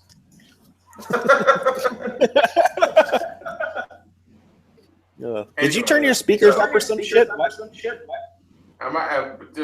Do I sound fucked up right now? No, the echo's like really bad. It's epic. Yeah. Oh, he muted himself. Jaeger Troop, yeah. Everyone says they want to see me there. Talk is cheap. Exactly what I say a lot of the time when people ask me about that shit, to be honest with you. Why don't you just ride that dyno of yours there? Fuck that. I don't trust that thing to go an hour from my house, never mind like fucking 3,000 kilometers. That thing's hurting. You know what that motor's like in that thing. I don't think I'd make it. Is that motor worn out? Oh, it's bad. It's bad news bears. Pistons slapping all over the place. Yeah, I'm still scared. I gotta pull my cam cover off and check out what my tensioners look like. I'm like actually terrified to do that. Yeah, do it. Because I haven't done it in 2 years, and I don't think it's ever been done on that bike, to be honest with you. You don't have that many miles on it though. Just hard. Some hard oil ride. starvation. Yeah, it's got like what has it got? Like 30,000 miles on it, but most of those are me beating the shit out of it. So Yeah. That's good. it's bad, and it's got leaky rocker gaskets, like the lower gaskets and shit. Both cylinder heads have burnt oil all over them. Yeah. Yeah, I'm not too stoked on that. I got to deal with that one day. But I said that 2 years ago. Just been leaving it ever since. Take the Z. Nice one. Yeah. Yeah, man. Me and Mikey were talking about doing that because there's a ride within Manitoba. There's like a 500 mile or 500 kilometer. I forget which one it is. I think it's miles actually. There's a 500-mile little run throughout Manitoba, and me and him were talking about doing the Z's on that thing. See if we could do it. That would be pretty fucking That's savage. a big ride, yeah. Yeah, and it's all one day too. Especially if it's 500 miles. If it's 500 kilometers, I mean that's still a big ride. That's 350 miles. So that's a long way to go at 60 miles an hour on that tiny little bike. Yeah. Oh, Kyle, thank you again. Yeah. Have a good night, Kyle. Thanks for donating to the Get Lee to Palm Springs Fund. Yep, and to the Neil Fund too. Oh yeah, did big time. Yeah, man, stoked for that. Neil did good off that. Get his ass to SCMM covered. Yeah, that probably covered it, at least most of his plane fare. Probably covered all of his plane fare and part of Kai's. Yeah, no, that's awesome, man. Stoked for that. How many guys go to it every year? Lots. It's really big now. The year before last was the first year we did it, and there was probably, I don't know, man. I would say there was a couple hundred probably, and then it easily doubled, if not more than doubled, last year. So I'm figuring it's going to double yet again, and it's going to start getting to where the whole thing, including the meetup and the party, gets close to 1,000 people. That's my prediction. Damn. It's huge. Yeah. It's a pretty big fucking deal. I mean, within 2 years it turned into like a thing? That's pretty awesome. Yeah. Yep. So That's cool. Who organizes it? Suburban Delinquent. It's mainly his event, but he gets a lot of help from Baker X Derek and Arson Rides and a few other people, and some other people that are close friends, but they don't have motorcycle channels, so they don't vlog. Whoa. Yeah. oh, he figured it out. There you go. What's up, guy?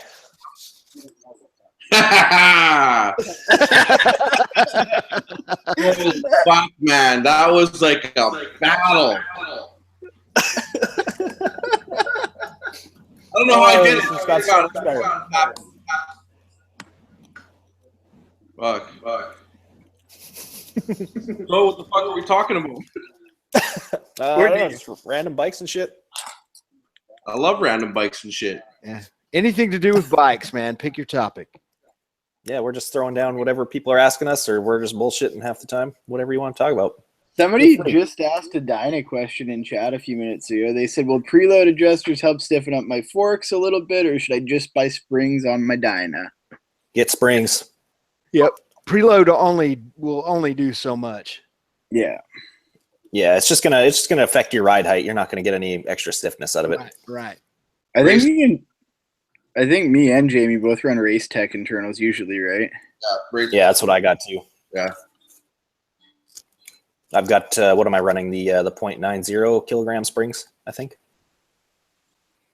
Oh, And I got the emulators too. Oh shit! Indy Speed $69. Got the 69 going. There you We go. got the top guy in here now. Thank you, sir. Much appreciated. It got beat. Oh yeah, you can't see. I guess you're not looking at the side chat. People are throwing down donations to get my ass down to California for this big ass meetup. Oh, sick. What meetup? SCMM. Jamie, We're just talking about Jamie's as up to speed as me. yeah, it's the Southern California Motovlogger meetup. So it's like all the biggest people on YouTube that do this shit meet up at this thing. There's like hundreds and hundreds of people. There'll probably be like 1,000 people this year, I imagine. Sick. And yeah, it's a big ride / party. Mostly a party. There's not much of a ride. I think there's only like an hour ride. Yeah, there's a 50 odd mile ride into San Bernardino and then a 50 odd mile ride back through the desert back out to Palm Springs. But then you could pretty much go and ride wherever you want to, obviously, from there. So that's what I always do. In fact, I never ride back with the procession. Like I'll ride to San Bernardino, but after everybody's leaving San Bernardino and going back to the hotel, I usually go take a ride. Like last year I went and did Big Bear and Arrowhead and Lake Arrowhead. The year before that I did Idlewild. And then of course the year before that, 2014, I was out there and there was no SCMM at that point, but I went out there specifically just to ride, and I did all the stuff like Elsinore and Ortega Highway. There's just, the riding does not end out there. It's motorcycle heaven in that part of the country. Southern California, man. Fuck, I miss it. Mm-hmm. Oh, yeah, then you know. Let's get you two guys with me if I make it down there. Yeah. God damn it. Oh, Obama yeah, I'll vlog it, Mary. Don't worry. I've vlogged it the past 2 years in a row, past 3 years in a row. They're all there for your viewing enjoyment. Oh wait, yeah. Can you can't even, you probably, can you go there, Jamie? No, I can't get into America anymore. Obama took that right Yeah, in 2012. Yeah, I was wondering that. I was going to say, I you guys can. should come with me if I do it. Yeah, you can. Well, Jamie's running Sawiki Speed for a little while. That'll go great. The pipes will look killer. How's your welding skills these days? Oh. No. No. You don't want me welding shit. How many people are here? No, there's still like 80-something people watching this. It's awesome. Wow. It's fucking late.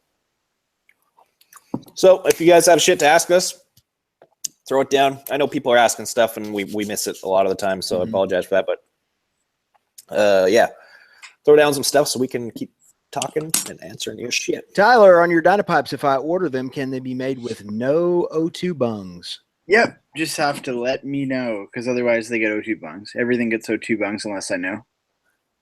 There you go. There's your answer. Yeah. Yep. And if you forget to put plugs in them, don't text them and be like, what the fuck? Because I've done that.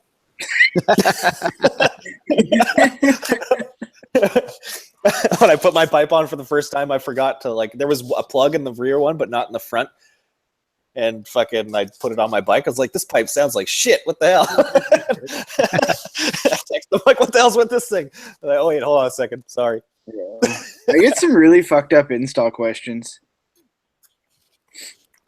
Yeah, I can imagine. I had one a couple days ago. The guy sent me this nasty message. He's like, this fucking piece of shit doesn't fit, yada, yada, yada. Fuck you, I want my money back. I'm like, whoa, calm down, dude. I'm like, can you send me a photo? He's like, yeah. Sends me a photo, and the primary is into the collector, like on like a, I don't know, like 15-degree angle. I'm like, those slide together. He's like, oh, okay. What? Dumbass. So much of that. Yes, just text. Those are only TIG welded. Only the best. Because I'm noisy. That's why. They are noisy. Yeah. I just got Tyler just finished one for my FXRD, and I got one of those Ultima 147 Evo or 127 Evos in it. Mm-hmm. And it is fucking loud, but in a good way. The thing is just raunchy, man. But fuck yeah, they're loud. I mean, if you don't want to be loud, just run stock pipes and be gay. Yeah, exactly. Oh, that's good stuff. Miyamoto's asking if you make a V-Star exhaust. He does not, but do you do custom shit, Tyler? Yeah, if you live near me, I'll make whatever you want. I'll make a Briggs and Stratton pipe. I'll start asking for some real weird shit. You already got your weird shit for now, I think. I'm still trying to find somebody with a Z I can borrow. Right here. Boom. Sitting right beside me. Look at this beautiful bastard this guy built. Wow. This thing's nice. Stoked. Yep. Once upon a time, milk ran through part of that machine. Yeah, this thing's what is built out of dairy parts, huh? Yeah. Some of it. Yeah. This is the dairy destroyer. I use a lot of sanitary parts and food grade parts because they weld really nice. So that's a little secret. See, you guys hear that? If you get a pipe from Swicky Speed, it's literally clean enough to eat off of. Sort of like food grade nitrous. What? Oh, my voice sounds like this.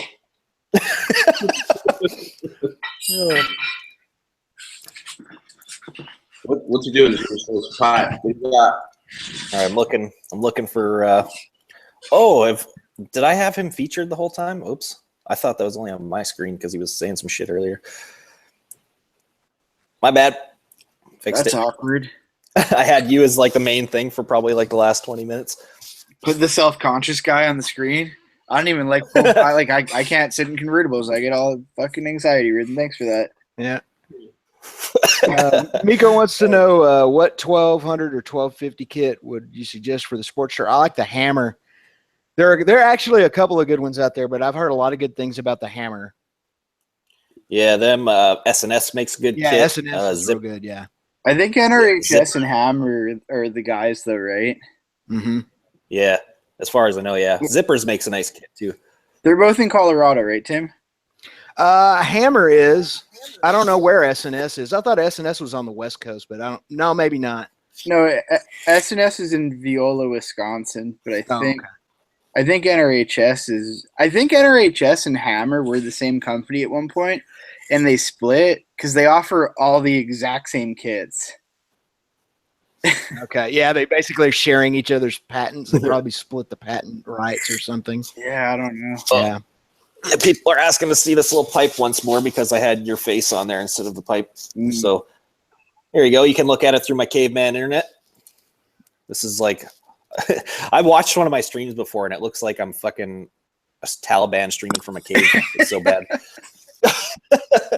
Well, I don't know why you don't do something better than dial-up, dude. I need to get some better shit going on. Psychopath. I use Final Cut Pro to edit. Nothing special. So it's just a lot of practice and techniques and cool stuff that makes my stuff happen. What do you do? What do you do for animation and rendering? I mean, do you have After Effects? Because I mean, I have like the Adobe Creative Suite, so I have Adobe Premiere Pro and After Effects. Do you use? I don't really use much of that stuff. Okay. The only times I've made a couple little things on there, but I use Apple Motion, which is their version of After Effects. Okay, gotcha. Okay. But I have it. I've used it twice and don't really give a shit about it. All the other stuff is just little plugins I've gotten for Final Cut. You've got Photoshop, though, obviously, with a crap load of plugins. Yeah, I use Photoshop, and I'm starting to learn Illustrator somewhat decently. But that shit's really hard. Well, it's just you'd have to think a different way with Illustrator.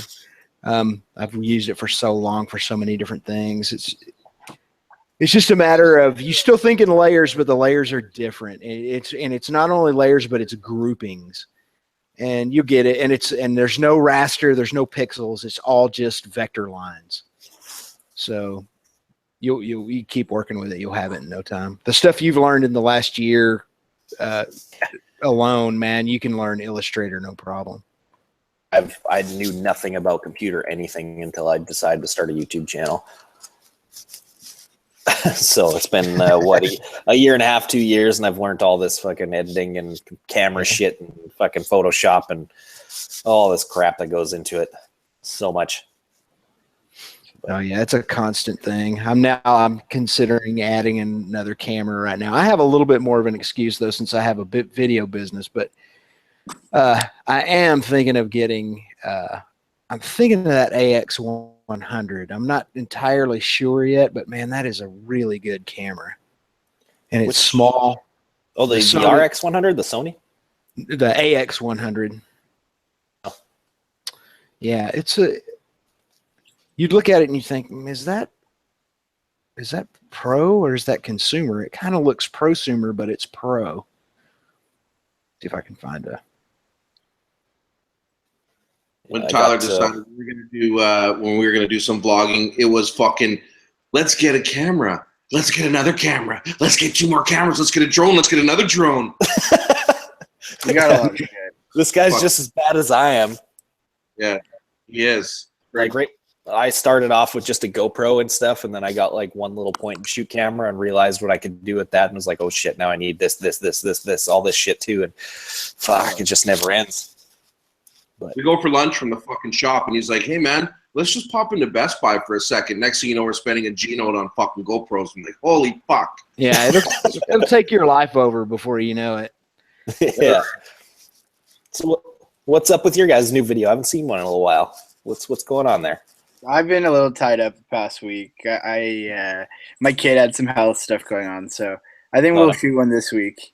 Yeah, that's good to see. Yeah. I just got some new gear myself. It's on the way. Kind of excited. What'd you get? Well, because like I started doing real estate videos to kind of help fund myself a little bit. That's a good call. Yeah, it's a super good call. They pay well, and they're super easy for me to do compared to the shit I'm used to making.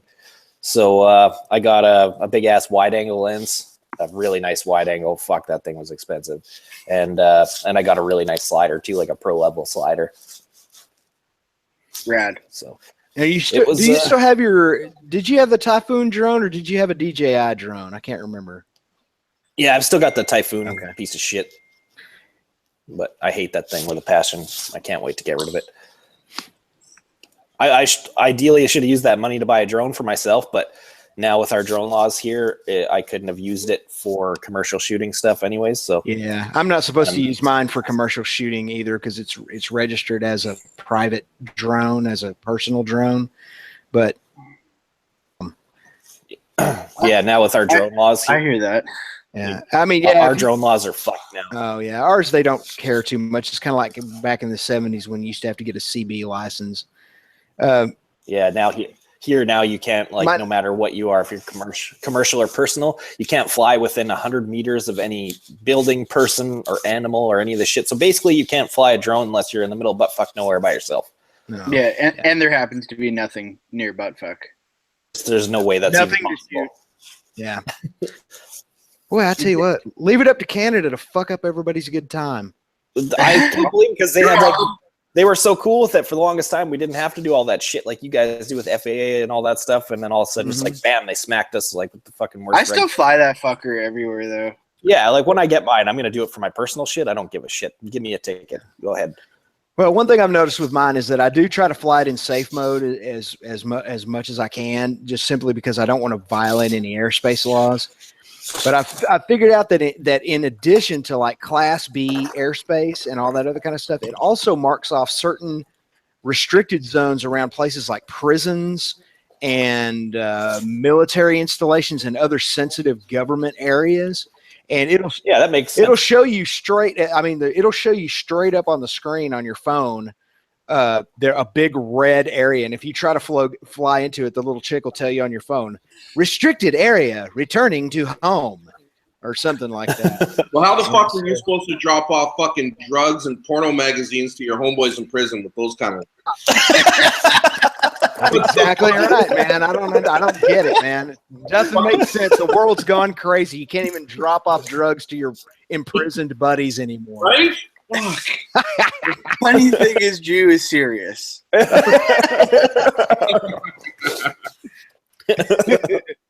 Oh my god. Crimson Jixer's asking what I think about the Lowrider S. I fucking love that bike, and I'm actually really pissed off because like the 50-something-year-old guy that lives a couple houses down the street from me that just got his motorcycle license for this first time. He fucking rolled up with a brand new one 2 days ago. I was like, badass. They're so complete for a brand new bike. Unreal. Oh, they're so nice, man. I've been drooling over that thing since it came out. I like go and visit at the Harley dealership like once a week. And then this old bastard who's never ridden before just rolls up on one. It's like, hey, man, what's up? Check this out. I'm like, you motherfucker. I like the whole wheel. Yeah. He's like, he started asking for all the parts on my bike and shit. So, of course, I told him where to get a pipe and a seat. Oh, yeah. But I asked him to ride it too. And they took one look at my bike and was like, no. He's like, looks like you're not too nice to your bike. I'm like, you're assuming correctly, sir.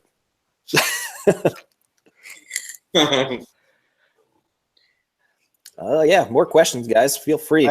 I can assure you that Jamie isn't drunk. I can guarantee you that I definitely can guarantee he's not. I know Josh is definitely drunk. Josh is asleep right now. Oh yeah. He's starting to get this. You don't drink either, do you, Lee? No, I don't. Yeah, I don't drink at all either. Neither does Jamie. I think, Tim, you're the odd man out. Yeah, I'm a casual drinker. I had a couple of Hams beers tonight, but that's it. There you go. Yeah. That's funny. I brew beer Yeah, too, so. Damn near straight edge fucking live stream right now. Yeah, no doubt. Minus my fucking vape that you guys love so much. Robot dick. I wasn't going to say anything about the robot there. The RoboCack. Yep. Yeah, that thing's just as hard to quit as smoking is. Yeah. No doubt. It's fucking tough. I've been trying to like cut back on this thing, and I only seem to really go hard on it when I'm on these things. Got nothing else to do. Yeah, vaping is a weird deal. I've never smoked a cigarette one time in my entire life, and I have no intention. And same thing with cigars. But somehow or another, a buddy of mine vapes, and he was like, man, you need to try this. Check it out, man. It tastes delicious. And, man, he had like this cinnamon cream flavor that he had mixed up, and I was like, dude, this is great. And I thought, man, I don't know. I'm not going to be the guy who never smoked who then got hooked on vaping. So I never bought myself a vape. But, man, yeah, I can totally understand where you're coming from on that because it's like candy. It's just like having candy constantly. Oh, yeah. It's delicious. I Yeah. still just laugh every time you see, like a diesel truck or a Honda Civic with a fucking cloud of vapor coming out of it. Like, what the fuck? This is techno music and vapor. Right? Yeah, no, that shit's funny. I make fun of it too. I make fun of myself. It's fucking super gay to vape, but it's better than me smoking a pack and a half of cigarettes a day, so I'll take it. Yeah. You know what you should do? You should get yourself one of those big fucking hookahs. That way you're forced to not fucking hit it too much, but you still get your satisfaction every now and then. That's amazing that you said that and you can't see side chat. Yeah, someone else just said that too at the same time. Oh, really? Yeah. No, I don't That's fucking awesome. like side chat. Fuck side chat. Oh man. So yeah, guys, ask us some shit. So far, Indy's still the top guy. Would be getting me SCMM shit. That's pretty awesome. No doubt. Now you have to set up a little separate account for that. Yeah. I know I'm gonna have to like keep track of what happens. Don't next, go so I can- buy another $2,000 lens for your DSLR. Yeah, that was for the business though. That was I not know. for me. Yeah, I know. Yeah, because those motherfuckers pay good. Yeah, They pay I real good. actually justified my drone purchase and a lens purchase last year for the business. So Same with Jamie. Yeah, because like real estate videos are what, an hour of shooting and an hour tops of editing, and they pay like $300 a piece. Yeah, that's why I like. So- I work with a company out of San Francisco that does different web videos for different companies, product companies, and they send me all over West Texas. And you're exactly right, man. They want a 60 to 75 second video, and so you go out there, you shoot for like an hour and a half. And then you come back and you edit for like an hour and a half, and you can make $300 or $400. So it's pretty cool, dude. Yeah. Yeah, it's sweet. And like my mom is, she's like one of the top agents in the city. So like I did one little bullshit video, and now her entire office wants my business. So that's kind of fucking sweet. So I'll be pretty busy once this gear shows up. I'm gonna try and bang out like 1 or 2 a day and do that throughout the entire summer, and fucking I'll have some good bankroll hopefully, and then the next year will be a different story for this channel. We'll be doing some serious shit. Yeah, that's the thing. All of the real estate companies here want is aerial. They all want people to see what the entire property looks like.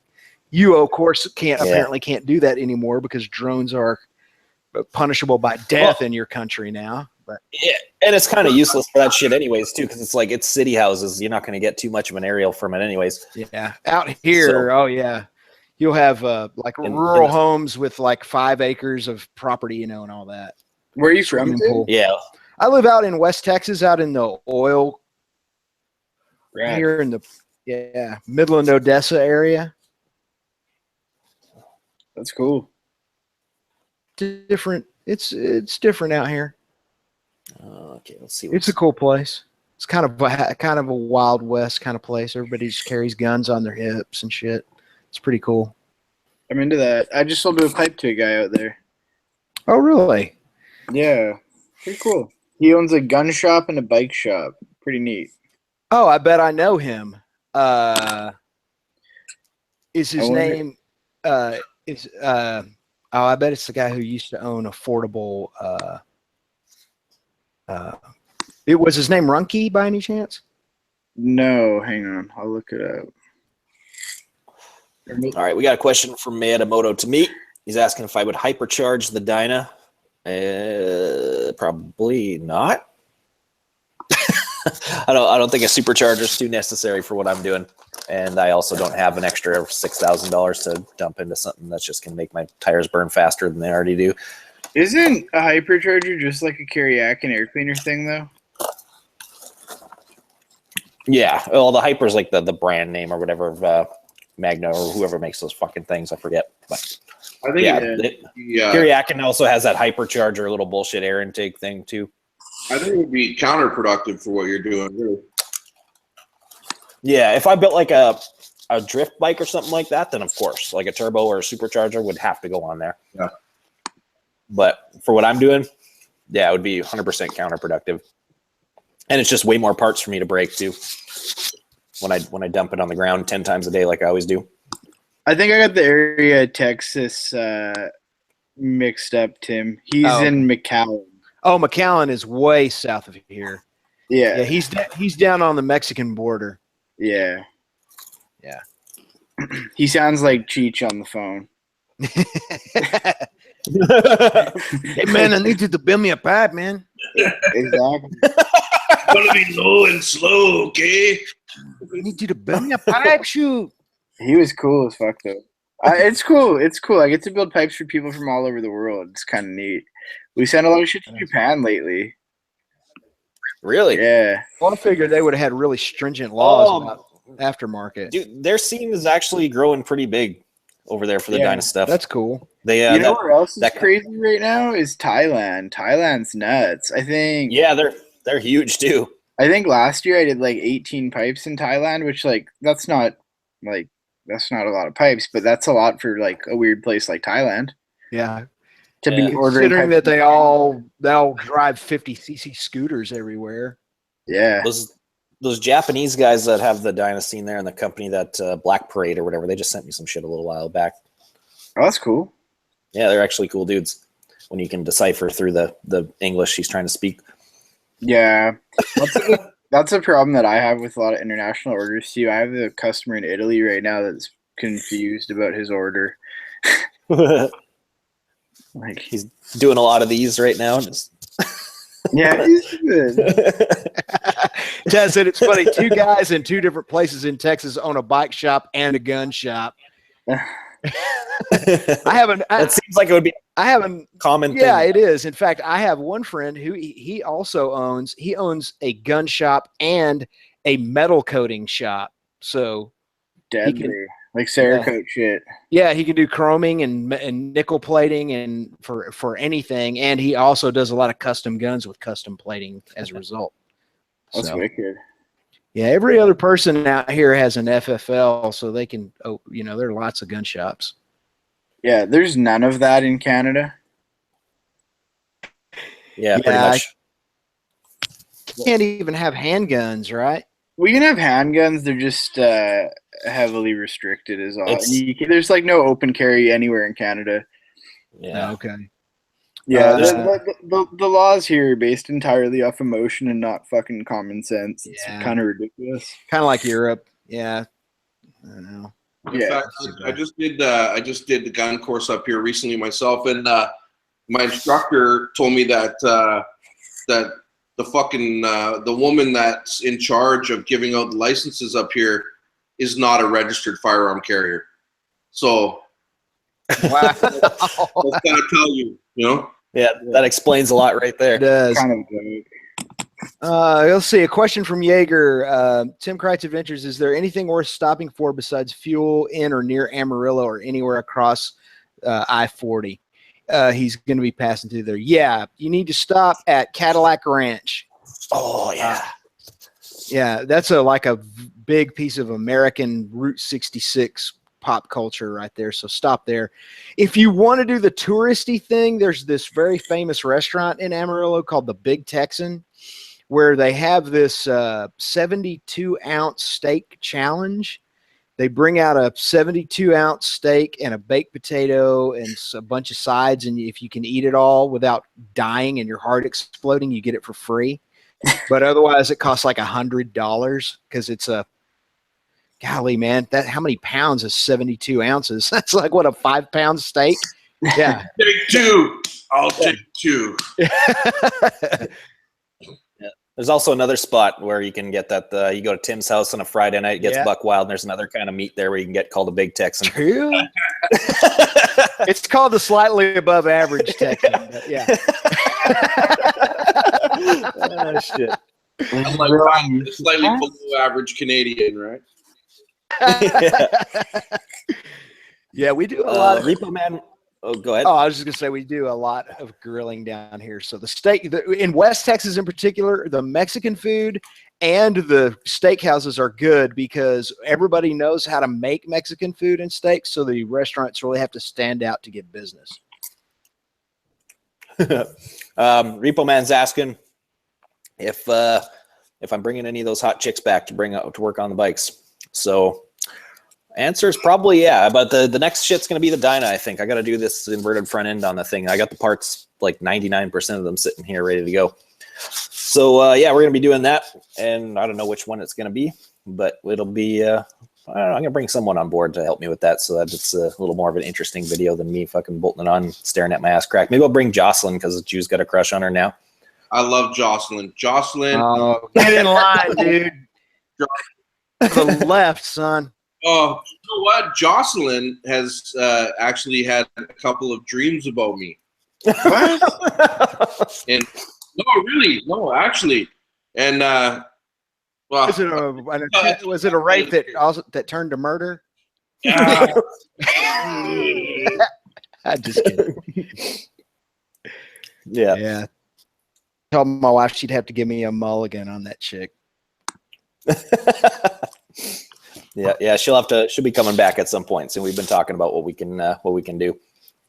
let's talk about Lee and these fucking broads. I'll tell you what, there's Yeah. one broad I was talking to before. I'm like, hey, you know this fucking broad here in Winnipeg? He's like, oh yeah, I've been banging her for a couple weeks, whatever. I'm like, what? The next time I'm like, hey, who's that broad? He goes, oh yeah, you know, I fucking banged that thing a couple times. I'm like, you gotta be shitting me. Yeah. You come to I know Lee pulls more tail than a slow kid in a petting zoo, man. yeah, man. Fucking I don't know. I work an angle around here. I don't know. I just work the doing wheelies angle. It seems to work out for me. fucking Yeah. people learn how to do better. Oh my god.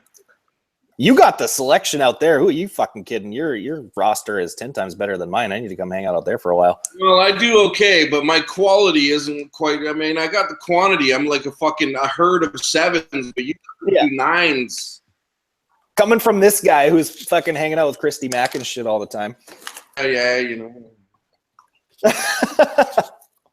Yeah.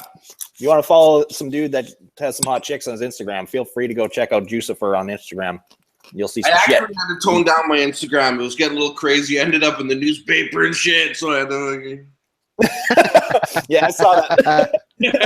I had a good laugh at that shit. I saw it pop up on Facebook. It was not funny. I can laugh now, but at the time it wasn't funny.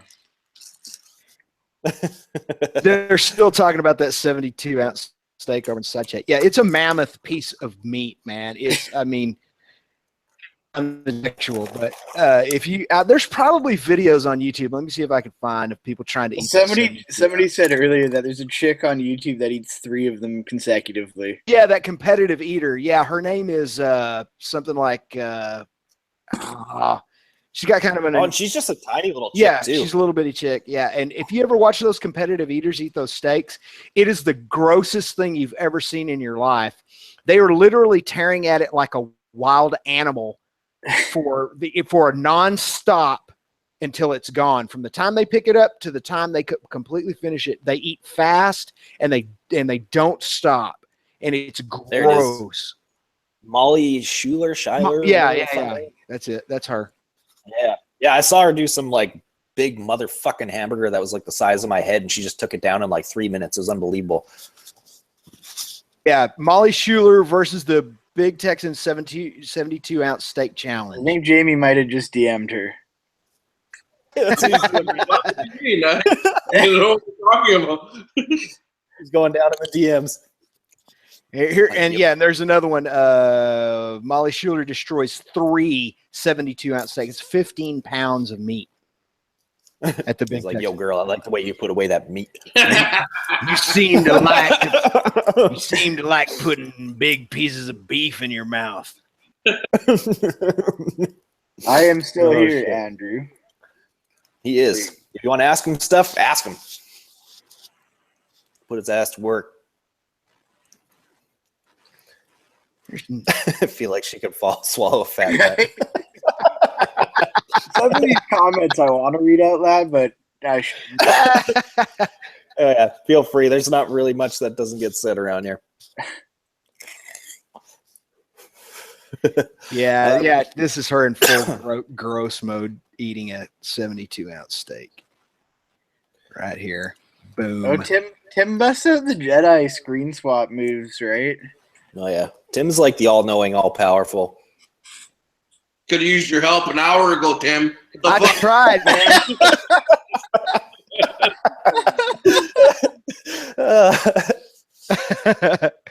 Yeah, that kind of help and instruction doesn't work second or third hand. It just goes to shit.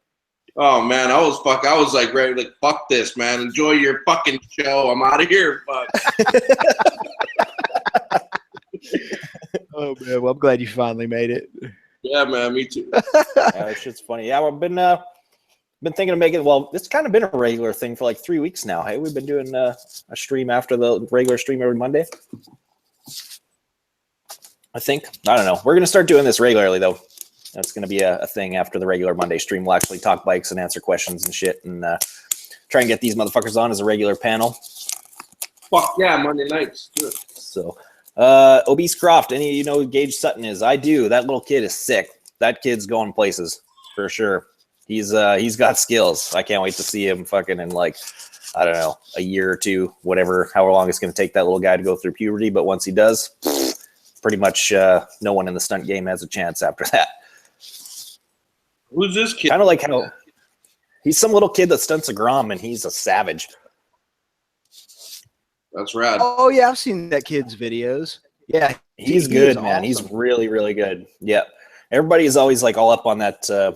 There's a AJ kid, that AJ Stunts kid, because he's a little guy too. He's only like 7 or 8 years old. I gave him a t-shirt one time in Frisco.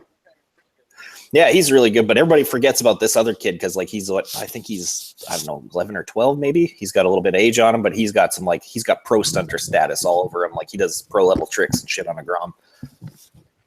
I'm still not Pretty up to speed impressive. on stunting. I don't know anything. And that's kind of like how, like where Aaron Colton came from. He kind of came into the stunt game as one of those tiny little kids just killing it. And then now he's, you know, the highest paid stunt rider in the world. So he's that Gage Sutton kid will probably be the next one in line if he keeps at it. So what you have to do, Lee, is shrink, be younger and less hairy. Yeah. and then go through puberty again. I just gotta fucking go down to Cali and go Tanya Harding on all these little fuckers. Just be waiting in the bushes with a baseball bat and I'll be good. So That's fucking awesome. We'll fucking So sneak who else? across Oh, with you. I got you. Let's go get some of these little yeah, start smashing some kneecaps. Sub D's up in the side chat. What is up, sir? I haven't seen you in a while. Sub D with the That's check awesome. mark. Yeah, fancy guy in there with the check mark. If you you want in here, buddy, feel free. The link's in the Faggot Force Yeah, chat. link is in Super Faggot Force if you want it. Can I opt out of being in Super Faggot Force? You are not in it. You're not in it yet. I'm just saying the title is a bit just throwing that out there. Oh yeah. When did that even happen? It's been what, like a year since that came up? It's been over a year. Something like that. Yeah. The trick about Super Faggot Force is that you can leave it anytime you like, but you can't come back. Only one guy has been allowed to come back who left it. So I'm just saying the name is not very. yeah, I know. It's awesome. It's amazing. I don't want that to pop up in my notifications on my phone while it's locked on a table somewhere. Yeah. Message from Super Faggot Force. Right? Yeah, exactly. Yeah, I get them like 150 of them a day. Oh, dude, I got. dueling butt plugs. I name people like hilarious shit in my phone so that when they text me and like the notification pops up on my screen, when people notice it, they laugh super hard. Because like I name people some hilarious stupid shit. Like my buddy Beach in my phone, I think his name is like Dick Face Fart Nose or something. So when that pops up every time, people are like, "What the fuck is this?" Tim, you've been playing that guitar for a really long time, man. Your fingers are. Yeah. No, man, that's a strength exercise. Okay, all right. That's how I got my Grammy nomination, man. You got a Grammy nomination? I am associated with 2 Grammy nominations. Yes. Oh yeah, I guess with that with what's his nuts band there, hey, that you played in? No, not with that. I was not. I was actually a session player on one, and I was a engineer on another of them. Yeah. Pulling them Rural D status. Yeah. Rural D does have a Grammy now. Yeah, he's got legit Grammys. He went past the nomination process. He has a Grammy. Yeah, that's awesome, man. So That guy around more often. yeah, Miss that guy. I know, but obviously the nature of his job and who he's working for, and I mean, his job keeps him extremely busy. All right, Yeah, he's working with some tycoons nowadays. all right, Tim. I'm on the full Tim Creet's Adventure creep mode right now. Are you a Okay. Mason? I am a Mason. Cool. So is my dad. He's Oh, in the really? Illuminati. Yeah. Very, very Oh cool. shit! Sub D's here. What's up, buddy? Hey guys, how are you? What's up, man? Good. Been a while. Yeah, man. Yeah, I sleep normal hours now. Really? Yeah, Yeah, so it's hard for me to pop on these late ones. Yeah, things are calming down these days. Yeah.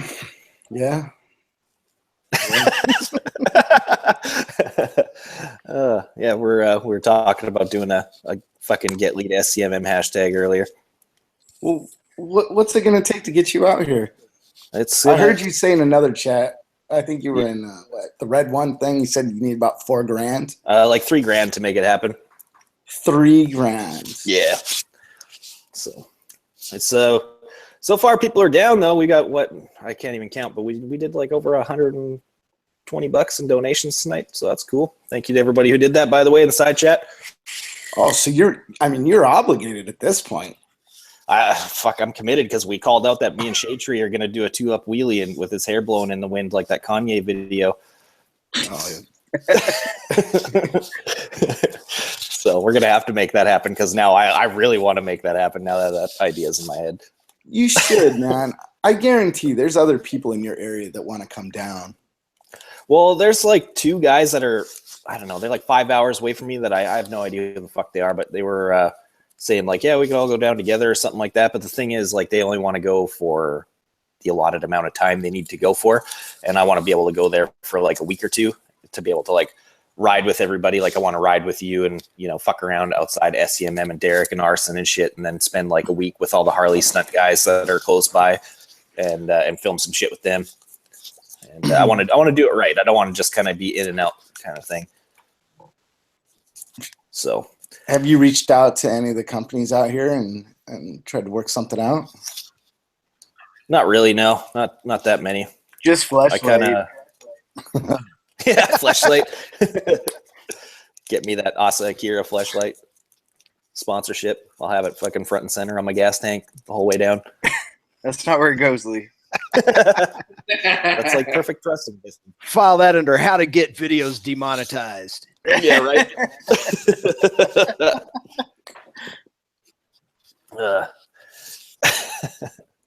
But yeah, I mean, so we're gonna try and make what's it the happen. $3,000? What's that going to cover? I mean, that's more than you. You're not going to spend That's that much. just in hair fuel. product.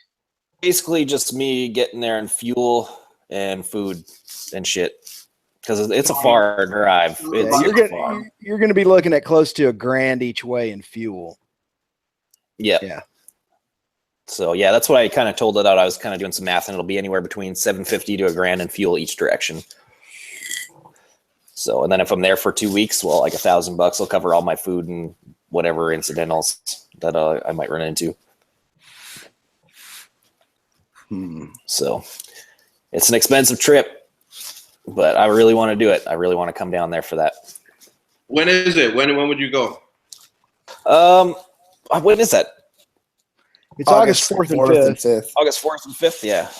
I thought it was. Wasn't last year like end of July or something? That's what I was thinking. Yeah, we changed it for Do It With Dan so he could make it, but Oh yeah, that motherfucker. He didn't show up. Dirty bastard.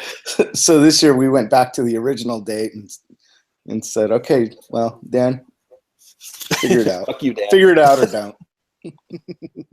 Make sure you go early because you got to come back through Vancouver for August 12th. Yeah, What's right. What's out there?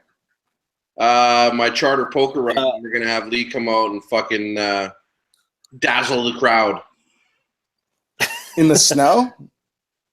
Not in August. Right, there's still snow in August, isn't there? Out of my igloo, you know what I'm saying? I mean, you got chains on the tires and shit. Yeah, we're gonna be trying to plan that out too, so I can go out there and ride some shit and film some stuff with these guys, and hopefully get a lot of stuff done this summer if I can make it happen. So, Well, we'd love to have you out, dude. Yeah, man. You'd clean up out here. You're such a skilled rider and like fun to, ride with. I'm sure, dude, you will have no problem riding with anybody you wanted to ride with out here. well, yeah, that's just it, right? There's all so many good guys I could ride with and film some killer stuff with, and like even the guys away from YouTube, like all the Harley stunt scene is all right within that vicinity, and there's tons of amazing guys that are close by that I could ride with and do some cool shit too. So you should look into, who started riding a Harley, and I guess who's just fucking nuts. Who's that? Fuck, dude, I'm stupid. Ryan Sheckler. Ryan Sheckler's brother rides a Harley, and he's fucking crazy. Yeah, he's pretty good too. I caught a couple of his videos out here. Dude, Sheckler lives probably within 20 minutes of me, but the chances of me running into him are pretty slim. I run into his dad at the bar every now and then, but yeah, I talk to him from time to time. He's a cool dude. So definitely would be a guy I'd probably link up with down there. Oh, I'll tag along on that one if possible. Yeah, he's all about that shit. We've been kind of chatting back and forth on Instagram the last couple of years of all that kind of Harley shit. So yeah, he'd be down. Oh, dropping popcorn. Lee, they want to know: are you talking $3,000 USD or Canadian? Canadian. Canadian pesos. Yep. Like Loonies and toonies. $200 American. About 200 US. Those titty bars out in Canada, you have to tip like $5 because you can't throw coins at the stage. I got yelled at. They're like, you can't tip, you can't throw change. And I'm like, well, I'm not throwing fives, dude. Fuck right off.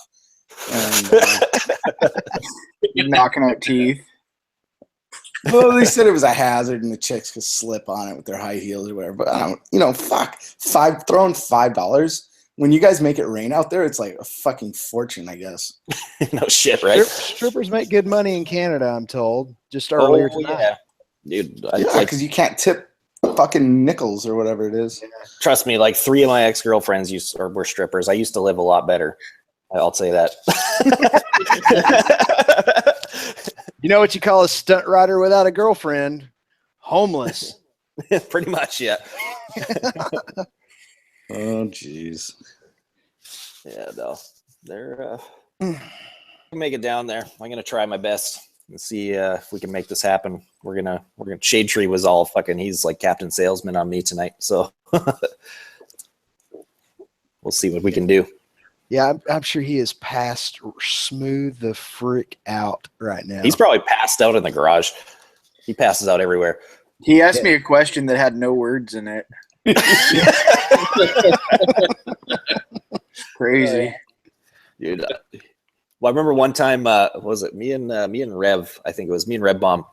Shade Tree started a stream at like the same time we started this one, and he got shit-faced drunk and passed out in his chair. And me and Red Bomb sat on his stream for 8 fucking hours until the thing ran out. Was he still on the chair? Yeah, he was just staying in the chair snoring the whole time. I've never been able to like just crash on it. It's like sitting up like that, or even on the couch. When I have to like properly lay down and shit. Yeah, me too. I do that all the time. I can pass out fucking standing up. Like I can do it in the car, but not when I'm close to my bed. I just got this instinct that just goes get up and get to fucking bed. I can't sleep in a car, man, or a truck or a touring bus man. or whatever. I have the hardest time. That's why. I mean, I come back from a tour leg tireder than anybody because I just can't sleep like that, man. Fuck, I've fallen asleep on my bike like twice. Those few nights you actually get in a hotel room, man, those are heaven. You know who comes out here all the time? Why don't you just hitch a ride with Snowcat? Yeah. God. No, not a good idea. Like I couldn't have, oh man, I could get into that real good right now. Dude, that would be like a tactical nuke going off in Canada. That would me and him within a closed space would not end well. What's a snowcat? Yeah, it would be bad news. Chances are, when you make it across the border, I'd be in handcuffs in a hurry. I'm Googling. Oh, that's no good. Right? I thought everybody liked Snowcat. That's weird. Right?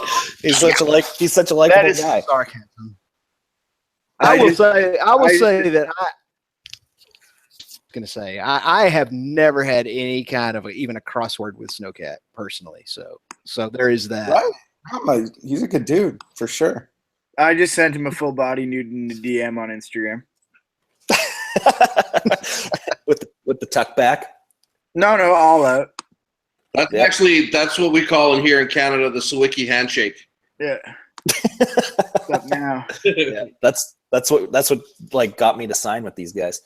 Yeah, the full body nude. Yeah, the full body dude. I got one of Jew, and I was like, I'm in. Let's do this.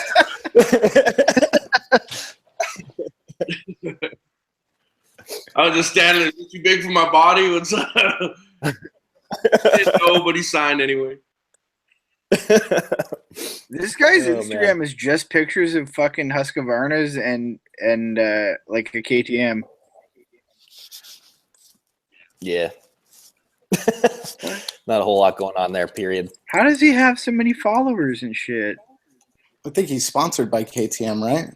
This is like main thing or what? Mercedes-Benz? Mercedes-Benz, bro. What? Yeah. This guy doesn't even do crazy shit, does he? No, he can't ride with a dick. And why he has like a fucking pompadour. He's like the male Snooki.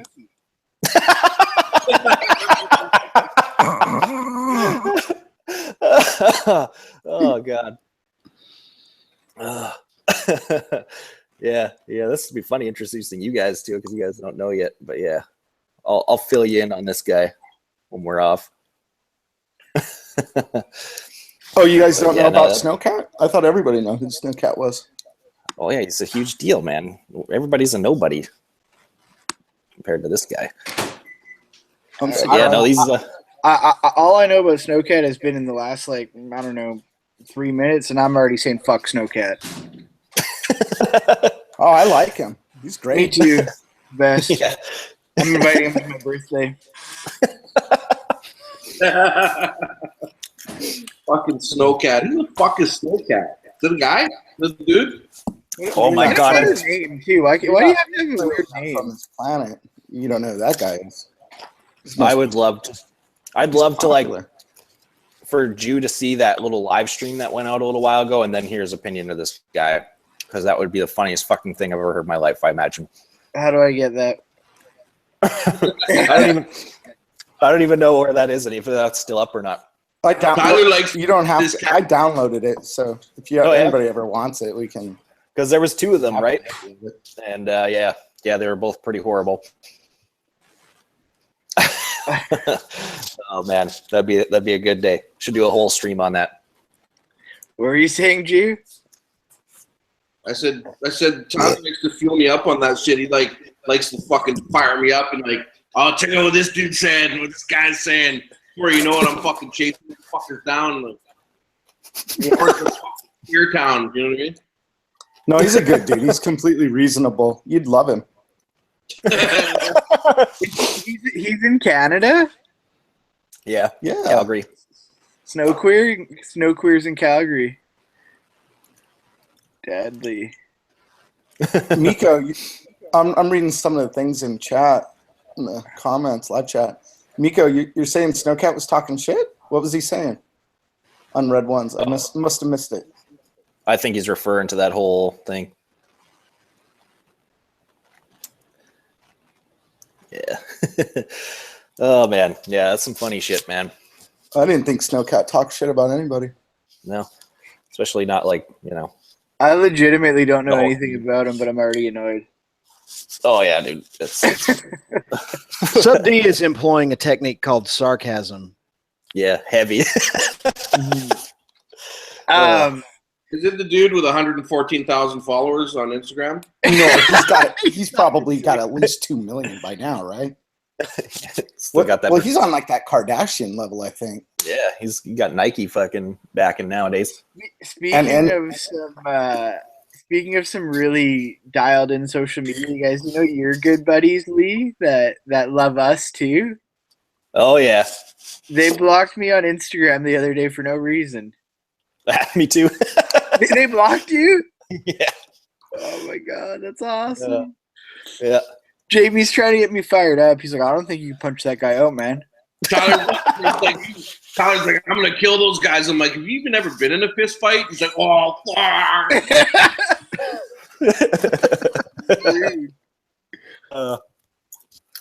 Yeah, that whole deal. People ask me about that shit on my channel like every day, and I won't even acknowledge it. I'll say fuck the Lord's of Gastown right here, right now. Fuck the Lord's of Gastown. Right? There you go. You heard it. I didn't have to. That's funny. Anyways, let's start answering some of these people's questions again before we get off into a Oh, tangent. I'm sorry. Did I come in and mess you all up? Oh, no. Well, we're glad you're here. It's been a while since you've been on a stream, man. It's fun. It's fun. I listen to you guys all the time. Seriously. It's when I'm falling asleep. I got the headphones on. Yeah. Well, yeah, you got stuff going on there. It's Yeah, understandable. Fuck. I think Life I is gotta so weird. check out I'm new to the YouTubing. Me too. Mr. Suburban. I'm new Yeah. to the technologies of computering in. Yeah, Tyler, We- you got to watch some of Sub D's videos. That was my whole inspiration to start doing this right there. Actually, if you really want to learn, there's this dude up in Canada. His name's Snowcat.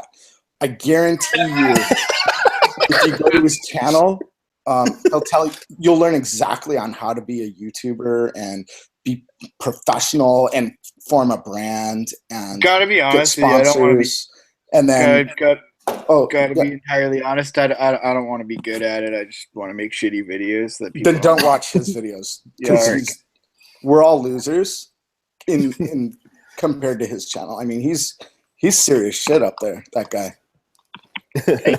Like I'm surprised you guys have long winters anymore. He's so hot. That shit should be summer year round. That shit is like, that dude's like fire, just nonstop. You know how you know you're full of yourself? If your website is team and then your name. Team Snowcat. Oh, you're Fuck. getting right into the fucking investigation, huh? Oh, I'm deep. I just ordered a shirt. I'm gonna wear it. Oh.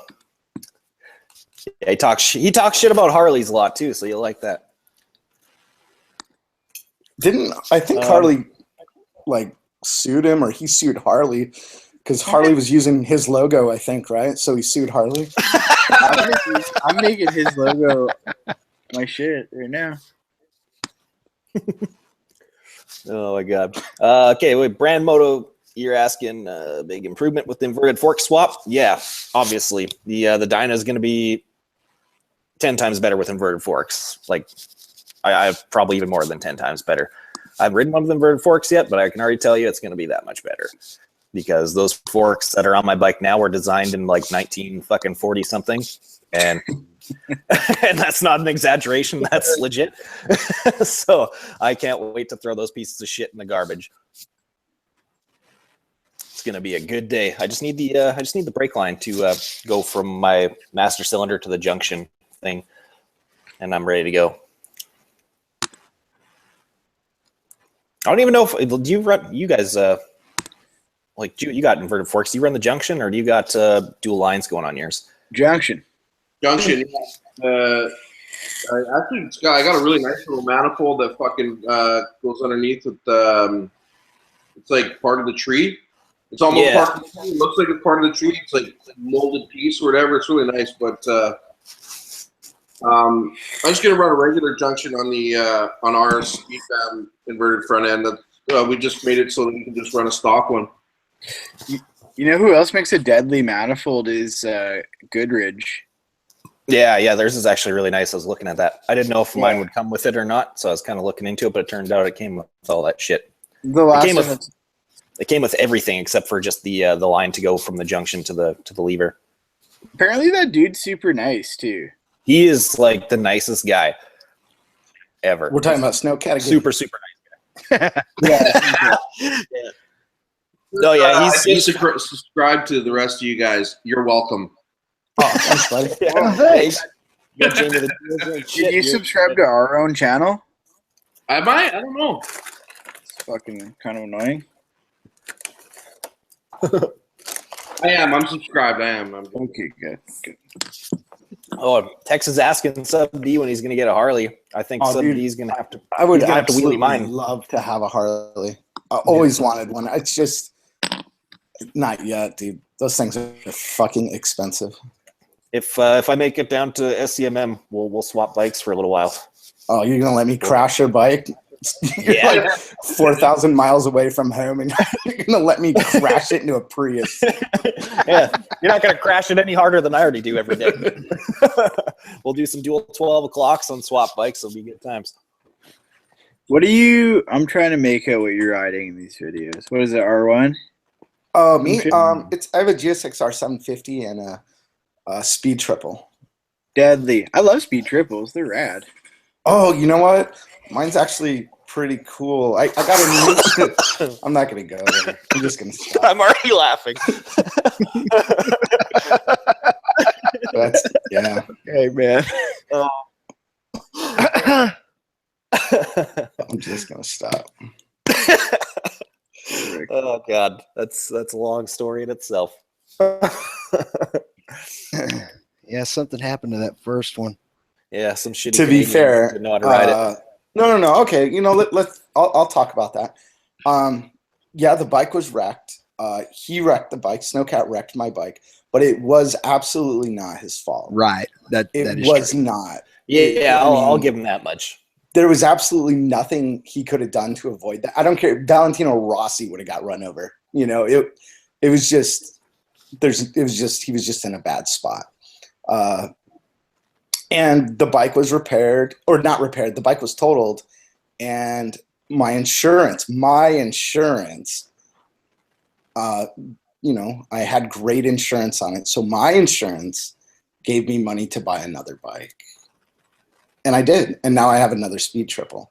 So if any of you guys wondered if Snowcat paid me for my other bike, that didn't happen. My insurance wrote me a check for my bike. So you got a nice increased premium for making that claim then.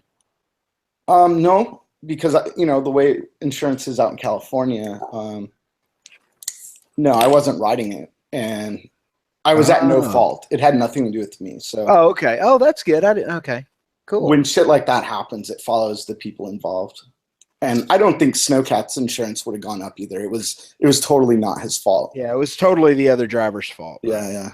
And so they went after. I assume your insurance company went after the other driver who hit Snowcat while on your bike. Well, I hooked him up with one of my best friends is an attorney. So I hooked him up with that guy, and they handled everything. Gotcha. Well, I miss that bike. I still have fond memories. And well, the one I have now, it's just as cool. I mean, I'm sure it is. Unfortunately, it wasn't like brand new. But it still sits in the garage, and I never ride it, unfortunately. And I'm actually thinking about selling it. So I don't know.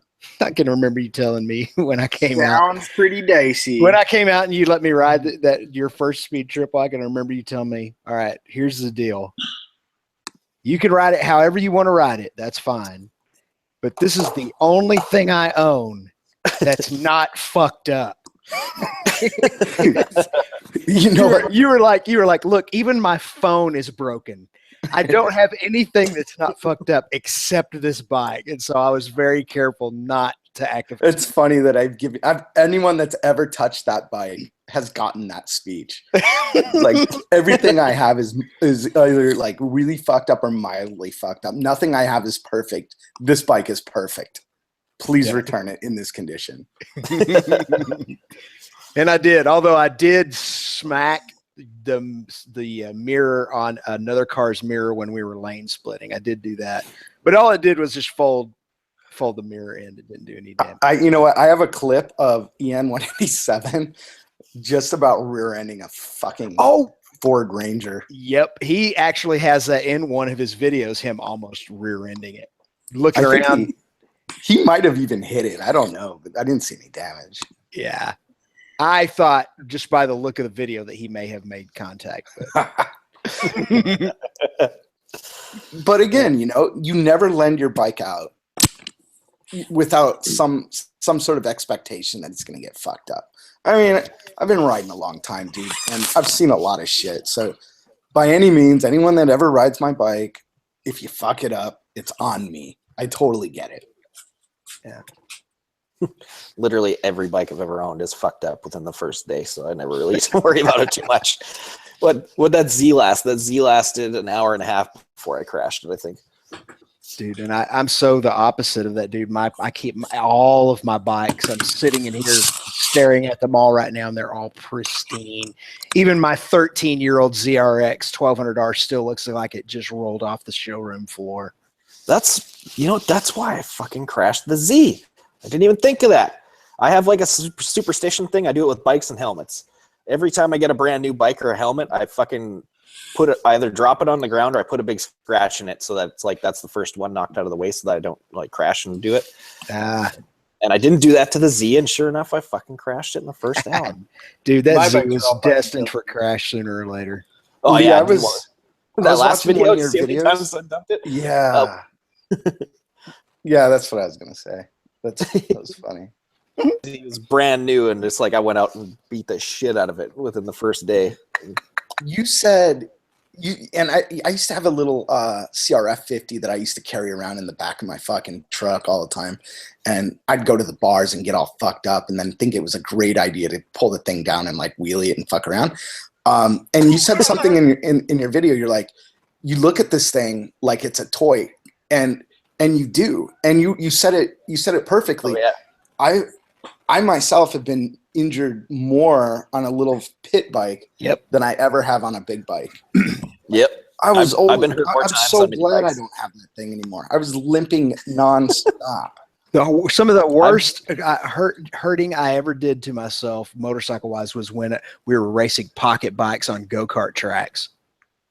Fuck. Dude. Yeah, like the worst crashes I've ever, and like, well, even some, not even crashes, just like the worst ideas I've ever had, period, have been on a mini bike. Fuck. The first time I backflipped a motorcycle was a mini bike, like in the middle of the night, shit-faced drunk with no fucking helmet on over a fire, just because somebody was daring me to do this. And I was like, fuck yeah. And I was 16 and didn't really know any better and just like, just went for it. And I landed it, actually. You jumped the fire? They were like, yeah, jump the fire, pussy, because it was at my house, and I had like a whole track and stuff going on there, and that's where the fire was built. And I was like, yeah, I'll fucking jump that. But then one of my buddies, he knows how to push my buttons better than anybody, he started getting into me out trying to backflip this thing and stuff. And like within 10 minutes, I was convinced. It's like, yep, fine, let's do this. And yeah, it actually it worked out pretty well, surprisingly. I can't believe I did that and didn't die, but it was dumb. Afterwards, I realized how stupid that was. But yeah, some of the mini bike crashes I had were savage. I remember I tried to jump my freestyle moto ramp at like almost a full size setup. I pushed it into like 60 feet, and anyone who knows like freestyle motocross shows, and the gap is only like 75 feet, or is 75 feet for the big bikes. So I only went 15 feet shorter than the big bike gap on a mini bike. And I fucking I went for it with everything I had, and I cased the living shit out of that thing. It was not a good day. You only compress your spine. Yeah, like I only broke a couple bones on that one. But all right, so I'm reading some of the stuff in the chat, and just for the record, not one of you guys can say that I was talking shit about Snowcat, because I was being very nice and polite. And, it was all me. It was all me. You know, I didn't say anything negative about Snowcat. Right. Everything you said was very complimentary. Right. Thank you. Yeah. Right. Oh, I feel like YouTube's pretty PC. And that's for the record. That's for the record. You know, I love Snowcat. I love Snowcat. I've even got a cat. I've even got a cat. Jaeger Troop dropping 10 more bones. Yeah, man. Appreciate it, brother. Lee, you're gonna get here, man. I fucking want to. I want to come down there and fucking be a hooligan for 2 weeks and make some of the best content I've ever made. I feel like you should come out west and we should just ride down together. Right? How cool would that be? I got lots of bikes. I feel like you guys would be in jail before you even made it here. Probably. Well, Jamie would be in jail 18 minutes from my house because he can't come with us. You are no longer allowed in this country, sir. Fuck yeah. What's the story behind that? In 2012, Hillary Clinton put forward a directive to the president, a list of different organizations, my club, the Hells Angels, and the Banditos and the Mongols and the Outlaws and a few other clubs, and then the fucking Taliban, fucking all this other retarded shit, the Yakuza, the Russian mob, all this shit, and put this list together, and they put down a presidential directive saying that we were considered domestic terrorists and we're not able to enter into the United States from other countries. And it's fucking bullshit. What a ton of horse shit, man. Yeah, it's brutal. Yeah, it's a pain in the ass. Yep. And I was down there pretty much every 2 months for fucking forever, man. Like you'd find me in the Bay Area or you know, down in Purdue or Dago or whatever for fucking every couple months. I was down there for years, and then all of a sudden they just pulled the pin, and I went to cross, and it was like, oh, you guys are done. So, wow. yeah. They did that in Canada in 1998, I think it was. They did the same thing and we were surprised that it took so long before America did it. But the thing is Trump said that when he got into office, he was gonna throw all of Obama's presidential directives in the garbage because they were unconstitutional. Of course, he didn't do that, But he said he was going to. We were fucking all excited because one of those presidential directives, of course, was us on this stupid list. And we were trying to fight it to get ourselves, just us, off the list. But, trying to fucking fight Hillary Clinton in America was, uphill battle. Wow. Yeah. Fun times. Yeah, it's just we have forgotten, not only in this country but in the West in general, how to draw degrees of severity in anything. Yeah. Shit. It's like there's no gray area anymore. It's just black or white in any of these large policy decisions, especially affecting domestic policy. I don't know, man. That's just a bunch of crap. Yeah, it's fucked up. But I mean, who knows? Maybe one day it'll change. I mean, we're not just gonna lay down and forget about it. So, who knows? Oh, Sub D. Look at this guy. Yeah. Sir, I appreciate you. Josh, who is currently asleep right now, has actually a pretty deadly video. It's like, what's the title? Let me find it quick. It's probably like called How Sons of Anarchy Ruined Motorcycles or some shit. Yeah. Yeah. How Sons of Anarchy ruined motorcycles for everyone. Here, I'll send a I link. love that show. Yeah. I loved it. I fucking loved it. I'll send a video though, Drew. You'll get a kick out of this, but he has a pretty interesting take on it that I liked a lot. All right. Yeah, it's actually to be honest, for entertainment value, that show is pretty fucking funny. Like, It was good, man. I loved it. And Yeah. it's just like our lives, like when we go for lunch and shit every day, we get in gunfights.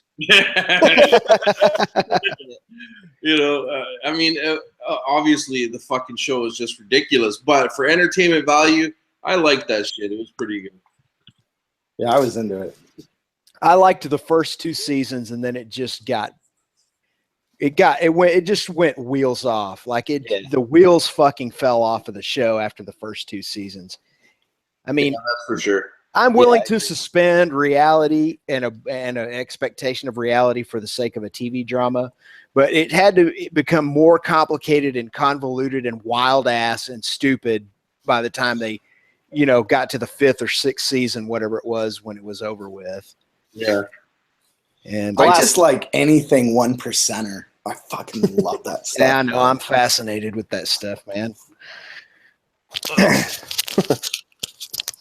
Let's see here. Fucking, what was it like the last one? The last season was actually cool though, when it got all fucking batshit crazy. Yeah, you didn't know who was gonna die. They were all dying left and right. Right in the last one.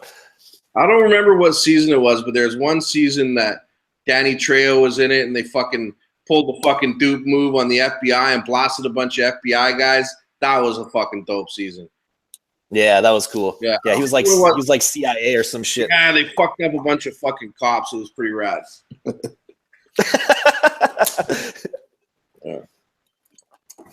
I liked this. I liked the season with Henry Rollins. On law enforcement like that, it was terrible. But Yeah, I liked Rollins too. Yeah, that was cool. he was You know great. that one character that always had his like hands taped up Yeah, because he was always touching on himself. That guy was my favorite, man. That dude was pretty funny. I think He he's was one of the writers, accountant, isn't right? he?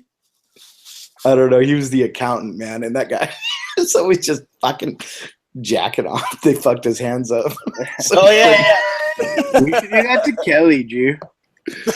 oh my god, that guy was great. there actually was quite a few cameos from guys in my club, and there was one guy who was in the show the whole way through was DL from Oakland. He played the character Happy. Yeah. Yeah. And he had the coolest character throughout the whole thing too. I love that guy. Yeah, he was a badass. Well, that was pretty good. And then it started off, him and another member from Oakland were consultants for the show. And then they just let him come on the show and shit. And then next thing you know, there was a lot of guys on there. Pretty funny. Pretty good.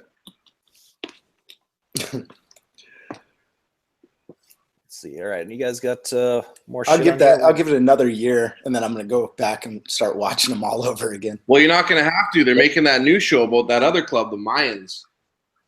Yeah, You mean Mongols? Yeah, right? Yeah. basically, yeah. Jamie's got a bike for sale when Yeah. that first season drops. When is that going to happen? That's when the bean machine goes up for sale. Yeah. Is that series going to come out soon? Yeah, as far as I know, it's like it's right around the corner.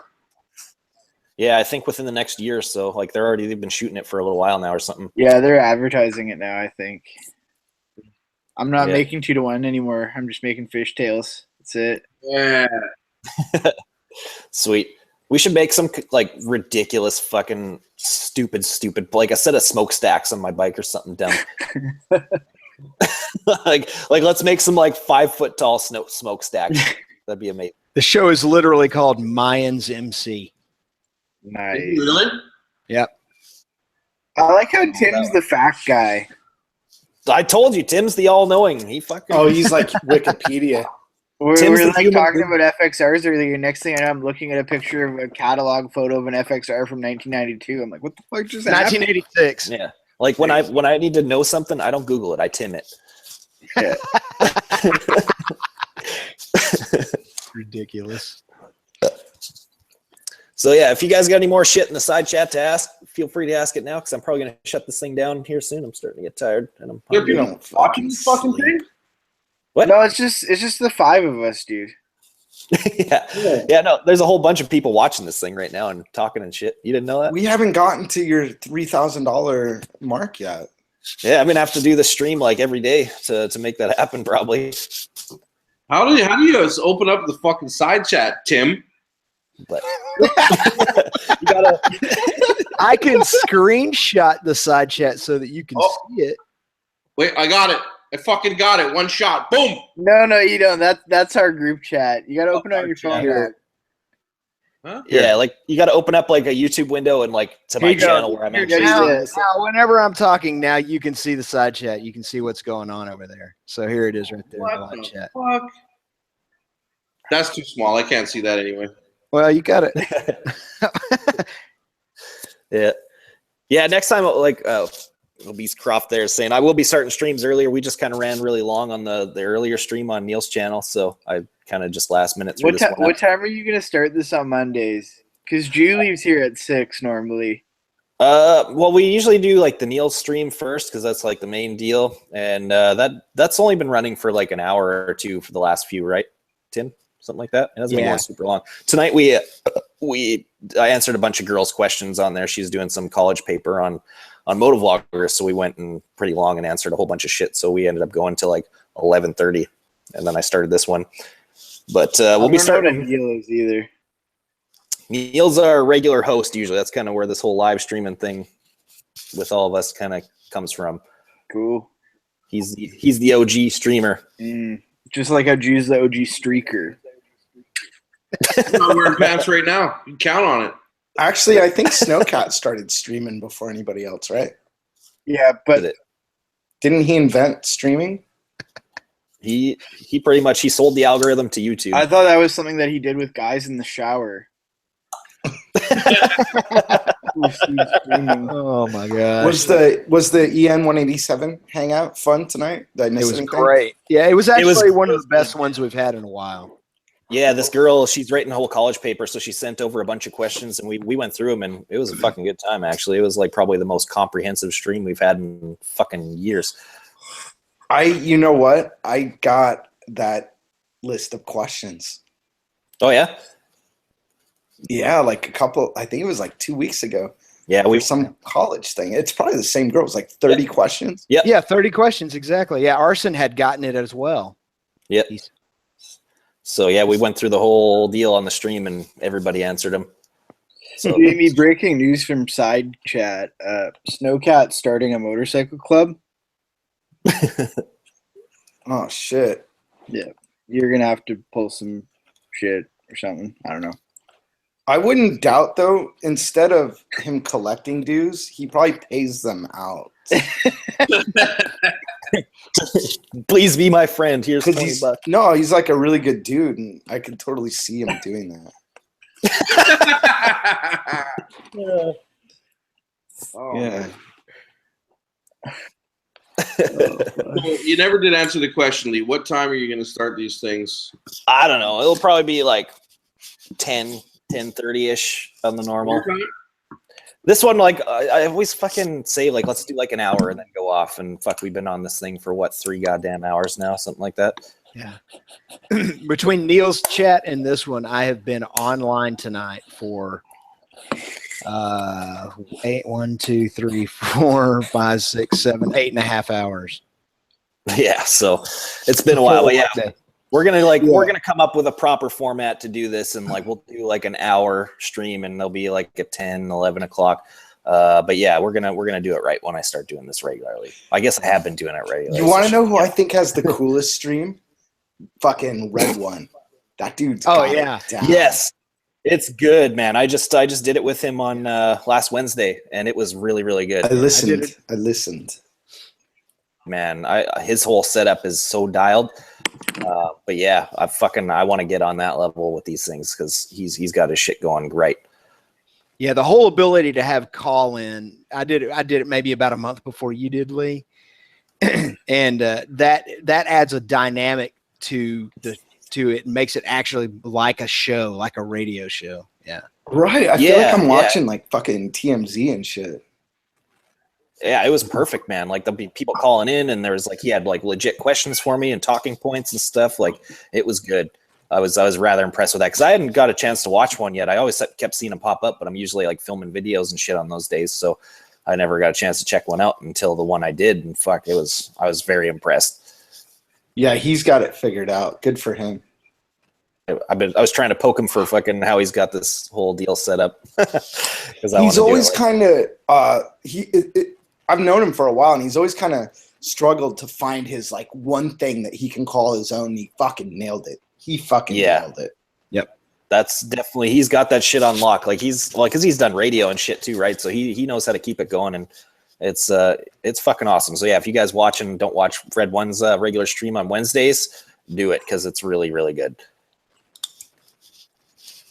It is.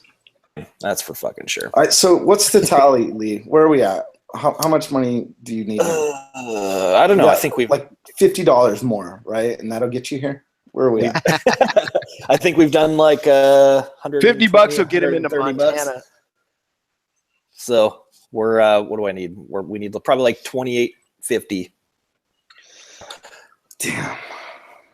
So I'm gonna be doing some shit though here in the next couple weeks that hopefully will pan out for me and do some things.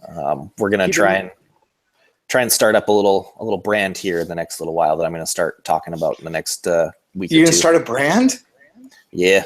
I know how you can get a lot of really good help and advice. There's this guy up by There's this guy up in Canada. I think he's like in Edmonton, and he's got a really cool brand, and he'll tell you how to protect it and everything. No cap. That's who it is. Oh my god. Yeah, I'm gonna do some cool shit with that here in the next little while. So I'll start talking about that in the next few weeks and see what we can do with it. The slogans on his shirts are ridiculous. I said the slogans on his shirts are ridiculous. The Snowcat shirts. I just looked. Not yours. I was like, what? Snowcat is the focus of this chat, obviously. No, he's a good dude. He's a good dude. He's got some cool shirts. Mm-hmm. He's got a good brand. Good representation. Guy's a dick. I'm sorry you don't like him. You know. Yeah, he's a good dude. Well, we love him around here. That's for sure. I would embrace. I'd embrace him with open arms. So, yeah, I'm gonna do that in the next couple weeks and see where that goes. Hopefully, that can kind of dig me out of the black a little bit. And are you doing this full time now? Like, I've never really been clear on what it is exactly that you do. I've been doing this full time since I started, man. I've been fucking trying hard to make a go at it. And I just kind of do whatever side shit I can to make sure I don't go homeless. And sometimes that's fucking a real struggle. But I've been putting everything I fucking got into this thing to do stuff with it. Like it shows, man. I like your. It's hard. I've been paying attention to your Instagram too. Yeah, I've been trying to do something new with that, and I actually like. I'm not even gonna make. I'll probably make like a Sunday video this week, but usually I've been doing like 2 a week for the last little while, and I'm not even gonna do that this week. I want to sit down and really game plan a fucking somewhat of a strategy for what I'm gonna do, because I want to be able to hit every platform just as hard as I'm hitting YouTube right now, and that way, if the YouTube numbers are down, I can kind of hopefully grow them somewhere else and direct that traffic to my YouTube. Would be smart. So I've got. Aren't you worried you're I've going got to a get burnt out? No, I've got drive for fucking days, man. I ain't gonna get burnt out on shit. I'd make videos every day if I led a more interesting life. I can I can do it. I have no problem with that. I just if I had the money to kind of go out and ride my bike literally every single day and be able to crank out stuff and go different places and do different shit, I could have a daily channel and I would be totally okay with it. Because my videos only take me about 4 hours to edit. 4 to 6. What do you got? 4 hands? So, Right?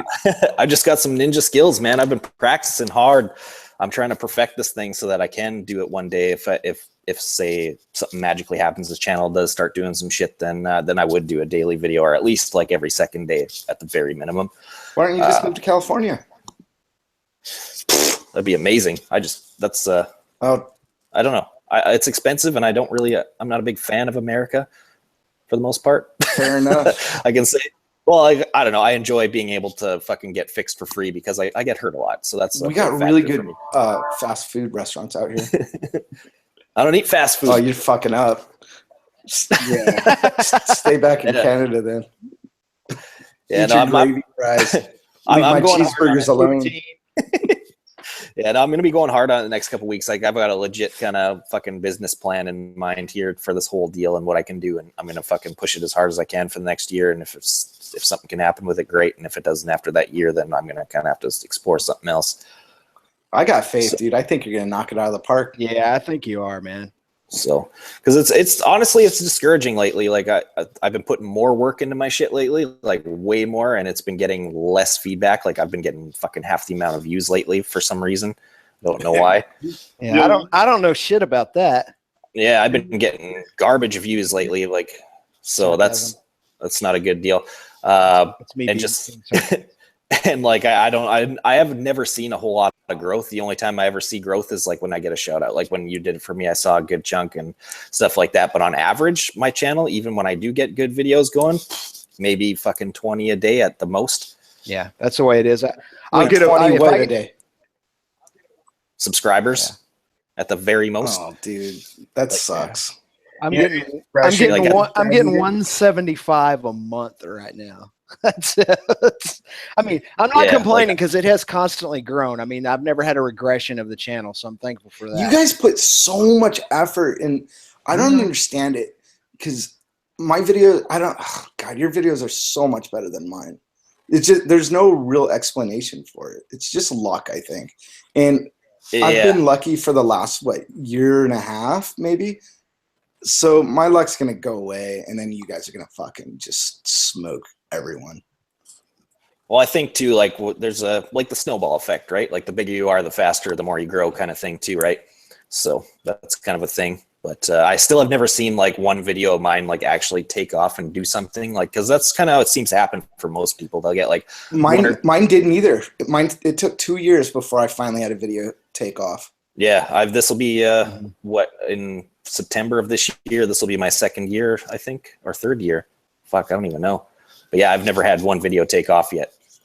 And to be honest, all the videos that were doing really, really well, and they were consistently getting, 100,000, 200,000 views a month, like all my older videos, after whatever YouTube did, now they're all, the only videos that are getting any views are the videos that that are new, that are released, within in that week. So right, like today I released a video. It'll hit 50,000 views at some point during this week, and then stay just drops there. Yeah, it'll stay there.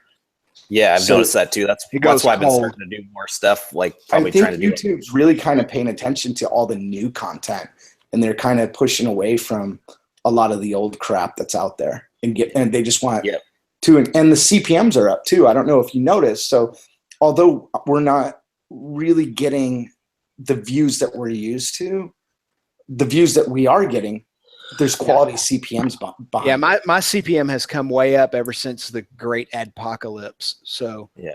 I'm As thankful for that. riveting as all this. Fucking CPM out right now on this camera. I'll tell you what. I was just about to say, as riveting as all this analytical talk is, I think that's my fucking cue to get out of here. Oh, Yeah. bedtime for Ty. Oh, shit. Thanks for having me later, guys. Hey man, All right, nice meeting you. Time, sir. Good hanging with you. Yeah, Hey, yeah. Lee. Lee, Yeah. so you don't eat fucking fast food. What is it that you eat? I try and eat like relatively well for the most part. Like I try not to eat fast food. Like I will if I have to, but I don't. What really are you like gonna do if you do come to SCMM? eat fast food the whole time I'm doing that? I mean, fuck. You've seen it's all desert out here. We don't even have fucking green shit.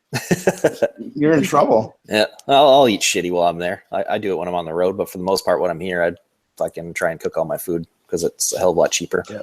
When you come here and you say you're gonna try to stay for like 2 weeks, we're gonna weigh you the day you enter. Fuck, I'll I'm probably gonna take you. I'm gonna I'll take you lose to all my outfit favorite and sweat, spots. man. I fucking hate the heat so much too. Oh, god, man. I'll be miserable. I'll just be sweating my dick off and fucking losing weight left, right, and center. Well, we'll keep you full. Don't worry. I'm gonna take you to all my favorite spots. Yeah, you got a lot of spots, so we'll be set. But yeah, hopefully, I don't know, one day it'll fucking happen. Maybe we'll get a video that takes off or some shit. But right now, like we were talking about there, I think what YouTube's doing is really catering to the daily content creators because that shit's become such a huge thing with daily vloggers. Now all the gamers are doing daily shit too. And they're just kind of, all right, that's the thing now. This is what's most popular. Let's fucking run with this. So it is what it is. I want to get there at some point. It'd be cool if I could make daily videos. I know I could do it. I know I wouldn't get burnt out by any means. I'd be more motivated if I was doing it daily, because then I'd be riding every day. And when I'm riding, I'm fucking pumped to do shit. I couldn't even imagine. Oh man, I would go full ham sandwich if I was doing it every day. But you ride out here in California every day, you're gonna get fucking crushed by a car. You're a goner. Well, that's the thing. I street ride and shit, but I'm not much of a street rider for the most part. Like majority of the time I spend my time fucking doing wheelies and stuff. Like I'm in parking lots or stunt spots and doing stunt shit. So I could do that every day. And then I'll street ride like once or twice a week maybe, but for the most part I'm practicing. I want to get good. I want to crush the game. So we'll see. This year I kind of got to practice both with the videos and the riding and try and get better at both. You're just gonna conquer the world, man. I'd like to. It'd be cool. That'd be cool, man. Nice. It'd be nice to get some of that Your fucking. videos are good, and you're obviously talented. Like it's gonna take off. It's gonna be a minute, matter of time, dog. It's a matter of time, and like it's gonna take expanding myself a little more too, because like the biggest factor for it not growing right now is the fact that I ride a Harley. That's the hugest factor. Yeah. That is like the biggest one, because the majority of the crowd that watches this shit are all young kids, right? And they all think sport bikes are the coolest and Harleys are gay, and I totally understand. Harley that demographic don't even know how to use a computer. Hell no. Yeah, I totally get it. They got like, one up to foot like in the 5 grave and the other on a banana peel, man. You know what though? Seriously, like Harley is stepping it up. They're doing some cool shit this year. They have great And bikes. They're actually they're making a big effort to reach the new demographic. Yeah. The younger riders. They're gonna come back, and Lee, you're in a great spot. Just stick with it. Yeah. My only problem with how they're doing that right now is that they are marketing to the freaking hipster crowd, man. And I don't. That's the market right now. I guess so, man. I guess that's what it is, but that's what it is, dude. Seems like there should be something else out there besides the hipster crowd. Yeah. Well, I mean, but they're making great bikes now. I mean, they're making arguably some of the best motorcycles they've ever made, except for the FXR. They need to bring the FXR back. Fuck yeah, they do. Yeah. Yeah. Yep. But I'm also in a good position this year. We'll see what happens with like now I got this deal with that with Adventure Power Products, so I'll be riding a lot of sport bikes this year in videos. So we'll see what happens with that, because I get to go full fucking titties on those things too. I'm not just going to ride and review them. They said I can do whatever I want with them. So there's going to be a lot of the whole new Gixxer line is going to be on my channel this summer, and I'm going to be wheeling and fucking destroying tires on those things. So that'll be a good time. Cool. So we'll see what that does, because I'm willing to bet that those are going to be my biggest videos. Like when I hop on a brand new 2017 sport bike, having that in the title and going out and doing 12 o'clock wheelies on it, I'm willing to bet those are my biggest videos this They're year. gonna let you do that to a brand new bike? Yep. Oh god. Yeah. I have what is it, 15 or 16 bikes that I get to demo for a week or two at a time this year. So, and they said basically just don't bring it back totally destroyed, and we're cool. Nice. So I told them stock up on tail sections, fenders, and tires, and they're all going to come back fucked up. I'm telling you that right now. And they're like, yeah, we're totally fine with that. We expect that because we want to see you like ride them the way you ride. So that's fucking cool. Those guys are really awesome people. Yeah, man, that's fucking great. Man. So yeah, I'm gonna have to step up to more than 2 videos a week. I'm gonna try to probably get up to like 3 to be able to ride my Harley as much as I ride all these other bikes too, and kind of make everybody happy at the same time. So that's why this weekend I'm gonna be sitting down and doing some thinking. Get the shit ready to go because I want to conquer. Then you're gonna create like this whole standard of like editing and fucking videos, and now I'm gonna have to fucking follow suit and create more work for me. Fucking Lee. I'll help you. No problem. I'll help you. I'm afraid to change, guys. Come on. You got it. You know what you're doing. You know how to create cool shit, and you can ride and fucking all that. So you'll be just fine. I'm losing my edge, dude. I'm fucking riding these days makes me nervous for some reason. Really? Yeah, swear to God, man. I'm fucking a timid rider these days, and I don't know where it's coming from. It's that old age, man. It's kicking in. I guess, dude. Used to be such a fucking maniac, and now it's like, nah. I don't need to do that. Getting older, got a family. I think that's what happens. I guess. Don't have any of that. I mean, nobody loves me, so I'm going to go crazy. Yeah. I slowed down, man. I got rid of all but one big bore sport bike and just started riding motorcycles and stopped. I mean, I don't drag race anymore. I don't know, man. There's just something I went through where there was just something telling me it's time to slow down just a little bit. It's time to not be on the line all the time. So yeah, call it intuition or whatever. It's called I don't want to lose my license, man. I don't think you will. I mean, the only thing you ever really do in your videos that in California would get you into big trouble are those mammoth freaking wheelies that you do. Those, you know. Dude, those wheelies last like 3 seconds, man. Motherfucker, there are people watching. You guys need to fucking shut the fuck up. Save this confessional, you know what I mean? I know I'm old, freaking Tebby. You don't have to tell me.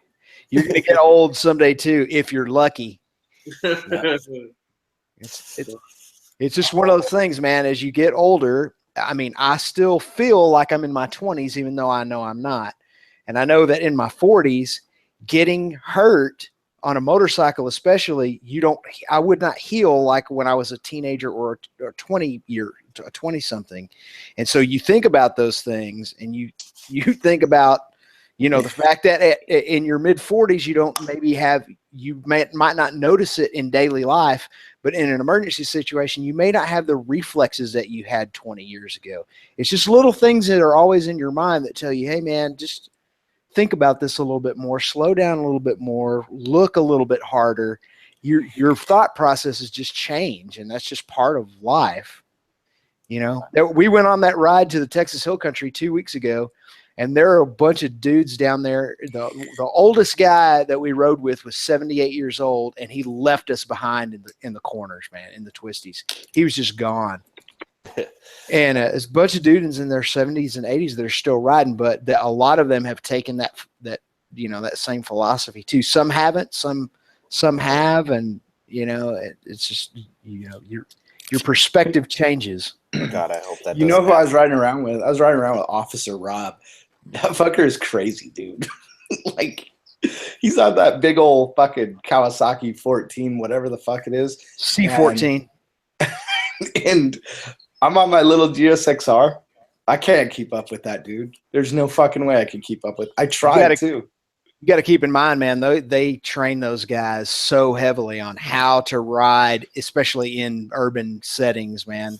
Like, I mean, I'm actually like thinking, like, could I, if I want, keep up with him? And I'm thinking, no, I can't. Even if I wanted to, I cannot. That dude is skilled, like very skilled. Those guys receive about the highest level of training that any professional motorcycle rider in the country receives, man. Those guys can do amazing things on a big ass sport touring motorcycle. I'll take him. All right, man. I've seen it. Like, sounds like a challenge. They do it here too. And I was sitting there watching them. I was like, come on, just let me fucking do this. Let me take one of those. I know I can do this. You know, it's not so much like, I'm sure he's really skilled, like being able to move that thing around in like a single lane and stuff, but it's the way traffic operates out here in California, how it gets so congested and how there's so many lanes. He just so flawlessly just moves in between these cars. It's like fucking art, dude. Like a it really is. And you could tell he's been riding these bikes for decades in California traffic, man. You don't want that talent, because you know where those cops get that talent from?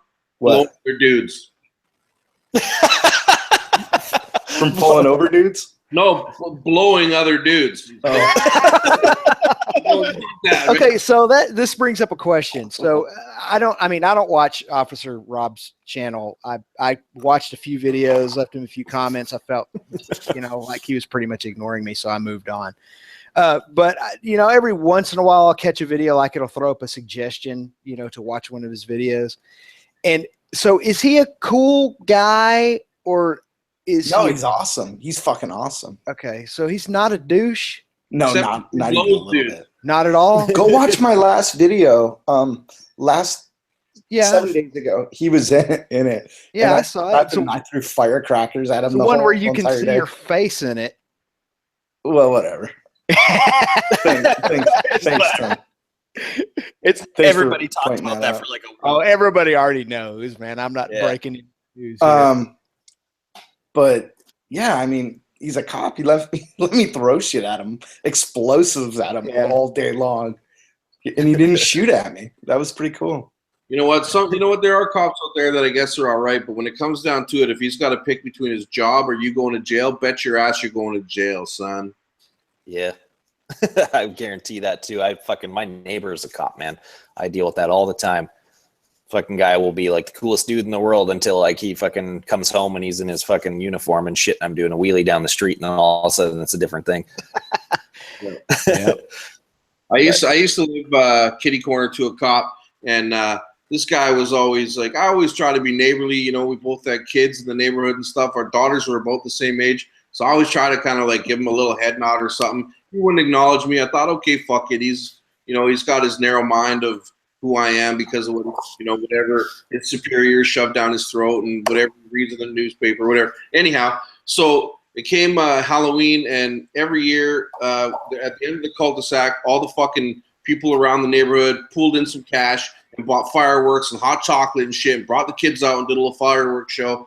So when the one neighbor was going around collecting money to do that, he stopped at his house and he said, okay, yeah, you're going to donate for the fucking thing, whatever. And he said, is Jamie pitching in on the fucking fireworks? He said, yes. He goes, I cannot contribute my money with criminal money. Me and my children won't be there. Like, you're a fucking piece of shit. You know what I mean? Yeah, I get it. It's fucking, it is what it is, right? I guess I just never did. You get to deal with a lot worse at the end of it than I do, but I fucking deal with a lot of bullshit with my goddamn neighbor now. That sucks. Yeah. He can fuck off because I got some of them out there that are reasonable, whatever. But I mean, when it comes down to it, and they got to pick between their job, it's not their lifestyle or their fucking club or their whatever. It's a fucking job. But if they got to pick between their job and you going to jail, and they got to make that choice, bet your ass you're going to jail. Well, you got to keep in mind too that partially by design and partially by just the way society tends to structure itself around them, cops often live in subcultures. Cops hang around with cops. Cops work with cops, hang around with cops, associate in their free time with cops, and then when they're not with cops, they're usually with their wife and their kids. And because of the crazy hours they work, they're usually, a lot of times the divorce rate for cops is like 60% in the U.S. So they're always at odds with their wives and their kids. So cops go into the subculture where it's sometimes referred to as the temple of the inverted, pyramid of the inverted asshole, where you think it's a mentality that says the cop thinks, you know what, man, most people are good, but then because cops see, hear, smell, feel, taste things every day on their job that people shouldn't hear, smell, taste, feel. Okay, well, you know what? Actually, most people are assholes. You've been hanging out in the red light district, Tim. So the pyramid works its way down backwards to a point where it's okay. Well, most people are assholes, but my family and my friends, they're all cool. But then the family and the friends kind of turn on them, and they're like, well, you know what? My family and my friends are assholes too. But me and my squad are cool. But then somebody in the squad pisses them off. Sooner or later, the nature of it comes down to, okay, everybody but me is an asshole. and then finally it's, well, you know what? I'm an asshole too. It's the pyramid of the inverted asshole, and that's like the best name in the world for like a crust punk band, the pyramid of the inverted asshole. Yeah. Good. Temperatures down here, up here, as opposed to where you guys live, is the cops. They're not risking life and limb on a daily basis the way they are where you guys live. Up here they're just dicks to be dicks. But down there, it's kind of like you got to have a hard shell because your life could be in danger. Moment to moment. It's not like that up here. Yeah, it's a whole different story up here. There's a whole lot less fucking people shooting each other and shit up here. Like I think in Winnipeg, fucking there's as many murders the entire year as there is in one day in fucking Los Angeles. Yikes. Yeah. So it's a whole different story up here. So up here, they spend 99% of their time just being traffic fuckers and just basically fucking your day up. Like if you're going 5 kilometers over, they'll write you a ticket just because they got nothing else to do. Well, I'm out here in Orange County, and it's pretty. There's really not. There's like Santa Ana and Anaheim, but other than that, there's nothing up. No, hardly any crime whatsoever. So whenever you do fuck up, the cops let you know real quick because you get pulled over for speeding and you'll have 10 cops, parked behind you with their lights on. And they're all trying to figure out how to arrest you. But as long as you stay out of their way, man, they don't fuck with you so much, man. I've had to call the cops a couple times, here in the last year, and man, it's no issues, man. No issues. And then I think Officer Rob, to be honest, and I get, if it became between me and his job, he would definitely arrest me and toss me in the slammer. But we all have our jobs to do. That's just his. Yeah. Yeah, right. That's why I try and explain to them all the time because they're like, oh, they say that exact line to me. They're like, oh, I'm just trying to do my job. I don't, you can do wheelies all you want. This is my job. And I'm like, well, this is my job. So we're at a fucking dilemma here, aren't we? It's a Mexican stand. I had a really rad time with you guys tonight, but I got to bounce. But really nice meeting you guys, and thanks for the invite, and hopefully I'll see you guys again. You bet. Enjoyed it. Yeah. Hope to hang out with you again soon sometime. Yeah, we're going to get this guy on here more often. All right. Take care, you guys. Right on. Later. Good night. I like that guy. Yeah, Jamie's the shit, man. He's a big old fucking supporter of what I do, that's for sure. He's funny, man. That guy's hilarious. He's awesome. Yeah, him and Tyler have been fucking heavily in my corner with what I do with my Harley shit, and they really back my stuff up hard, man. I fucking can't say enough good things about those guys. That is cool. Good dude. Yeah, we should probably wrap this thing up. It's 3:00 in the morning. Yep. So we'll Yes, it is. Thank you to the hold on a second. Fix yeah, they the Sawicki Speed Fam YouTube channel. They do vlogs every week like I do, but they center it more around the shop, and they're going to be doing some riding stuff too. But their videos are fucking top notch, man. They're as good, if not better, than mine. So feel free to go check out that channel. I'm gonna It's go linked find it. What is it again? Sawicki. Just type in Sawicki Speed, or you can go to my channel, and it's under the little recommended channels there.